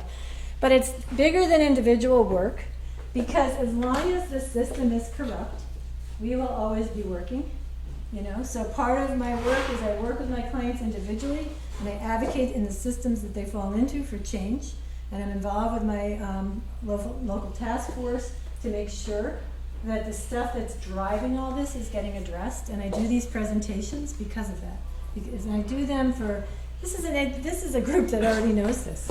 But I also do it with the general public, and that's what the film is about, is to help the general public understand this. Because until they understand this, then we're just going to be digging at the top. You got to say something. I'm trying to refrain because of time, right? But this is the slide, right, that I start. If you ever been in my trainings, I scream on this one because this is the mental health system. This is the system, right? But they got to dig beyond that medical model. They got to get past the pharmacological and all of that crap in order for us to get here. But they're never willing to dig that deep. No, this is why the shovel says social justice, right? Because if we get here, then we're really doing the real work. Until then, see, they like to hover around the medical model. They'll do that. They'll do that. Maybe the DSM-5, but they never break the surface. And then once we start to break the surface, we'll start to get down to the injustice and trauma. That's when the real work begins. And we don't all have to be activists because we have friends that are. That's right. That's right. And also, every client that you help empower becomes an activist in their own way. Whether they're really out there in the street being activists, or whether they're just raising their family differently, or whether they're raising their hand and saying, you know what, that's not right. That's not right. What's happening? So we're doing that healing work. We can't do it all, but this is a big piece of it. Because you can't handle an epidemic by doing individual work. You can handle individuals that are healed can begin to change the epidemic, but we have to look at it at the systems that cause the pain and change the systems. And that's what a social worker is all about. Oh, yeah. System, just saying. I want to thank Cassandra and for Susan for inviting us here today, and for all of you coming on a Saturday, you know, like your play date. Who's the play date guy? That's your play date, giving up a play day to be here, coming here last night, coming here today. But I also just want to thank you for your dedication to this work. You know, I feel like we're a community doing it together, and I appreciate that you're doing the same things that we're doing in all the ways that you do it. You know, and for being such a great audience, it's been a lot of fun. That's right. And putting up with us. Told you it was gonna be a good time. I know. I told you. You were a little traumatized last night, but yeah. That's because Susan sent me on a different route. She told me, it's Blame a it on shortcut. It's a shortcut. JR? Yeah, this question has been gnawing at me. Uh-oh. We've been talking. So we talked a lot about being triggered in the profession, how do we adequately deal with that as professionals, etc. We talked about it last night. My question to you is, that's pretty easy because just by empathizing I can be triggered, but I know how to navigate that. What happens when your empathy turns into sympathy?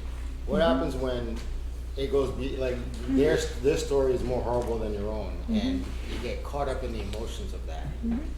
I know for me, sometimes that ends up me being a co-conspirator, so to speak. Like now I'm angry at their parents. Now I'm angry at the cops. Now I'm angry at the community when that's not my place. Right. I think that happens a lot. You know, so I can find myself getting out of balance in my work. And at the end of the session, I try to get myself back in balance by trying to remember why I'm here and what I'm here to do. You know, I'm here to create a place of healing. I'm here to listen to that story. Sometimes the client's story is like mine, and I can over-relate, you know, and I have to be careful because their story isn't mine. It really isn't the same. And I've learned that the hard way by relating and having a woman say to me, your story is nothing like mine. You know, and I realized, yes, she's right, you know.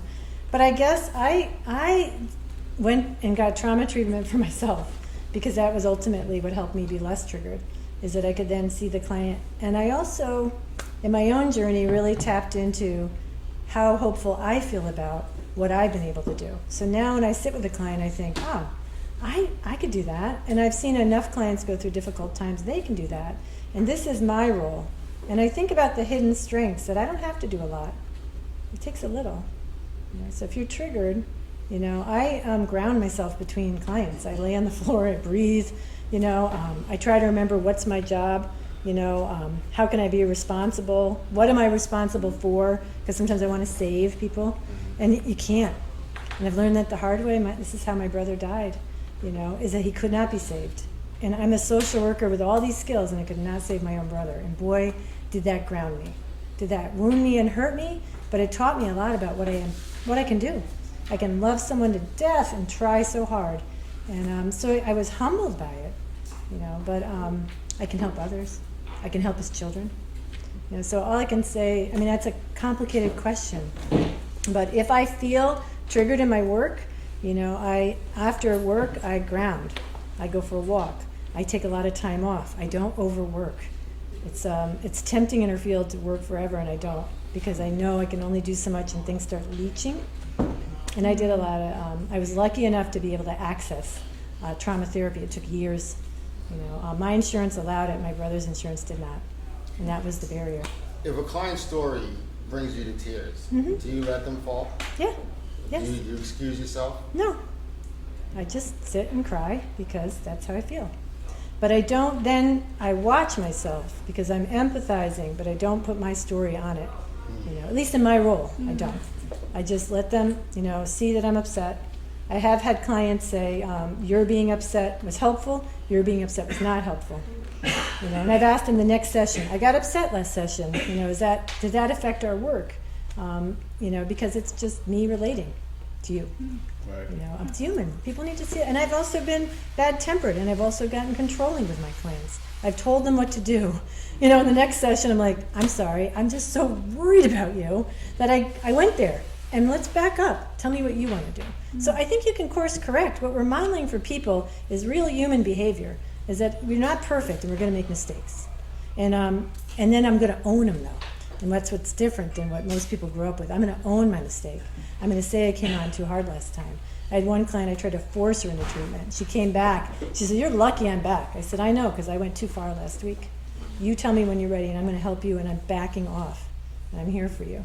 You know, so I know I think it's in the Cassandra. role too. I think it's in the role too, that what role are you operating Yeah, in? I think the If cover you're- coach is a If you're a different peer role. and you're working in a peer role, we're trying to show that mutuality, right? So I'm on the same, we're trying to be on that same playing field, but also you're also a professional, right? So this is why we always say your network is your net worth, right? So yeah, I might be triggered by that, but then I need to step away and talk to Hope, or like it's important for you to reach out in your network and then come back to that situation, because as we know, our experiences have been that some people are looking to trigger, looking to, like, you know, we got some people that throw, I call them grenade throwers, and they're trying to get a response from you, right?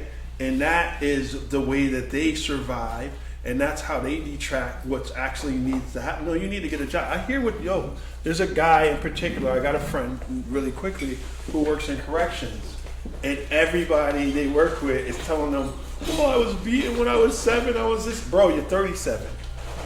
You're 37. That was terrible what happened to you. You still need to get a job. You're still going to have to fend for yourself. So how are you going to do that with this story of abuse that happened to you when you were 7, but you're still going to need to pay your bills? You're still going to need to feed yourself. How are you going to do that? Let's talk about that. All that, what you're telling me is, and so they were using it, and they were like, wow, I didn't think of. Stop listening to that and listen to what we're here for. Let's get this money, right? I want to cry with you, but I'm here to help you or assist you or walk this dog with you to go through, none of those are clinical terms, by the way. But how do I help you in transition? Because that's the work, that's the real work. You know, we can't put the toothpaste back in the tube. I can't change what helping somebody, you know, but I can definitely help you get to the next page if we do this together. It's not a That's the factory. We bring our human self to the therapy or to the counseling or to the role. So it is not an exact science. It is not perfect, and it's messy, but so is life, and it's okay. Right. When I cry or get triggered by a client, I realize what I've done, and I see, oh, there's something else I need to kind of address. Right. And if I hurt the client, or maybe, you know, it didn't go well, then I talk to them about it. We work it out. I know we And have it's a big, yeah. we Cassandra? got one guy that didn't like me. I struggle with that. One? I struggle with that. And my mentor, he liked to rub it in. He's like, what was that one guy that hates you? Like just did not like you. And you know, he used to give me all the time. I'm sorry, Cassandra. No, it's okay. No, I think one of the things, like, I've worked in human services and like community services for almost 2 decades now, and I think earlier on there was a lot of like, don't share your story, like it's about the client or it's about and yet, you know, as I got kind of further on and I just didn't care because I felt empowered in my position, I would have those conversations if it was relevant, right? And I think I'm wondering now, like, that I don't do direct service anymore, but so I feel a little bit even more liberated in those conversations, right? So if you're in an empowered place with your trauma or you've healed, I think that, because a lot of times people see this hierarchy of like, I'm a professional and I'm going to help you, and people don't know that sometimes we bring as professionals our life experience, and I just was curious about that too. I think that people can know you have it without you telling it. You know, when I sit and go, oh, I really know what you mean, I see my client nodding like, yep, she's been there. My clients no longer ask me if I'm in recovery anymore. They used to. I think they know I am, but I don't tell them I am, because it's not, unless it's helpful, you know, maybe it would be if they ask. They ask right out, I'm not ashamed of that. But they don't ask because they're really wanting to work on themselves, you know. And when they ask, I say yes, because I don't think it's anything to be embarrassed about. But then we go back to them. But I think it's more about a way of relating where people know you see them and they know you have something in common with them, even though you look different and your life has been different. It's So- a weird language, right? Because we were talking to somebody this morning Yeah. without saying so much what we do, and then they're like, Yep. no. Yep. And I'm like, yup. You don't I have know. to say much. And we didn't share, but we knew, right? And we knew that, and it's such a special place to be. And every once in a while, somebody will pull you aside and say, I gotta tell you something. I'm like, what's up? I'm like, yeah, but I can't say it.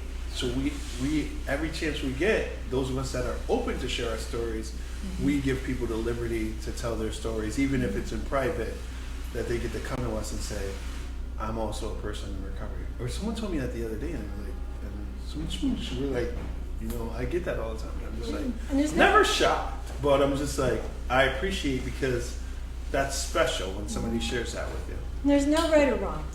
There's really no right or wrong. Anyway, I don't want to keep you on a Saturday, but I want to thank you all for your time. And if we're going to do your evaluation for us,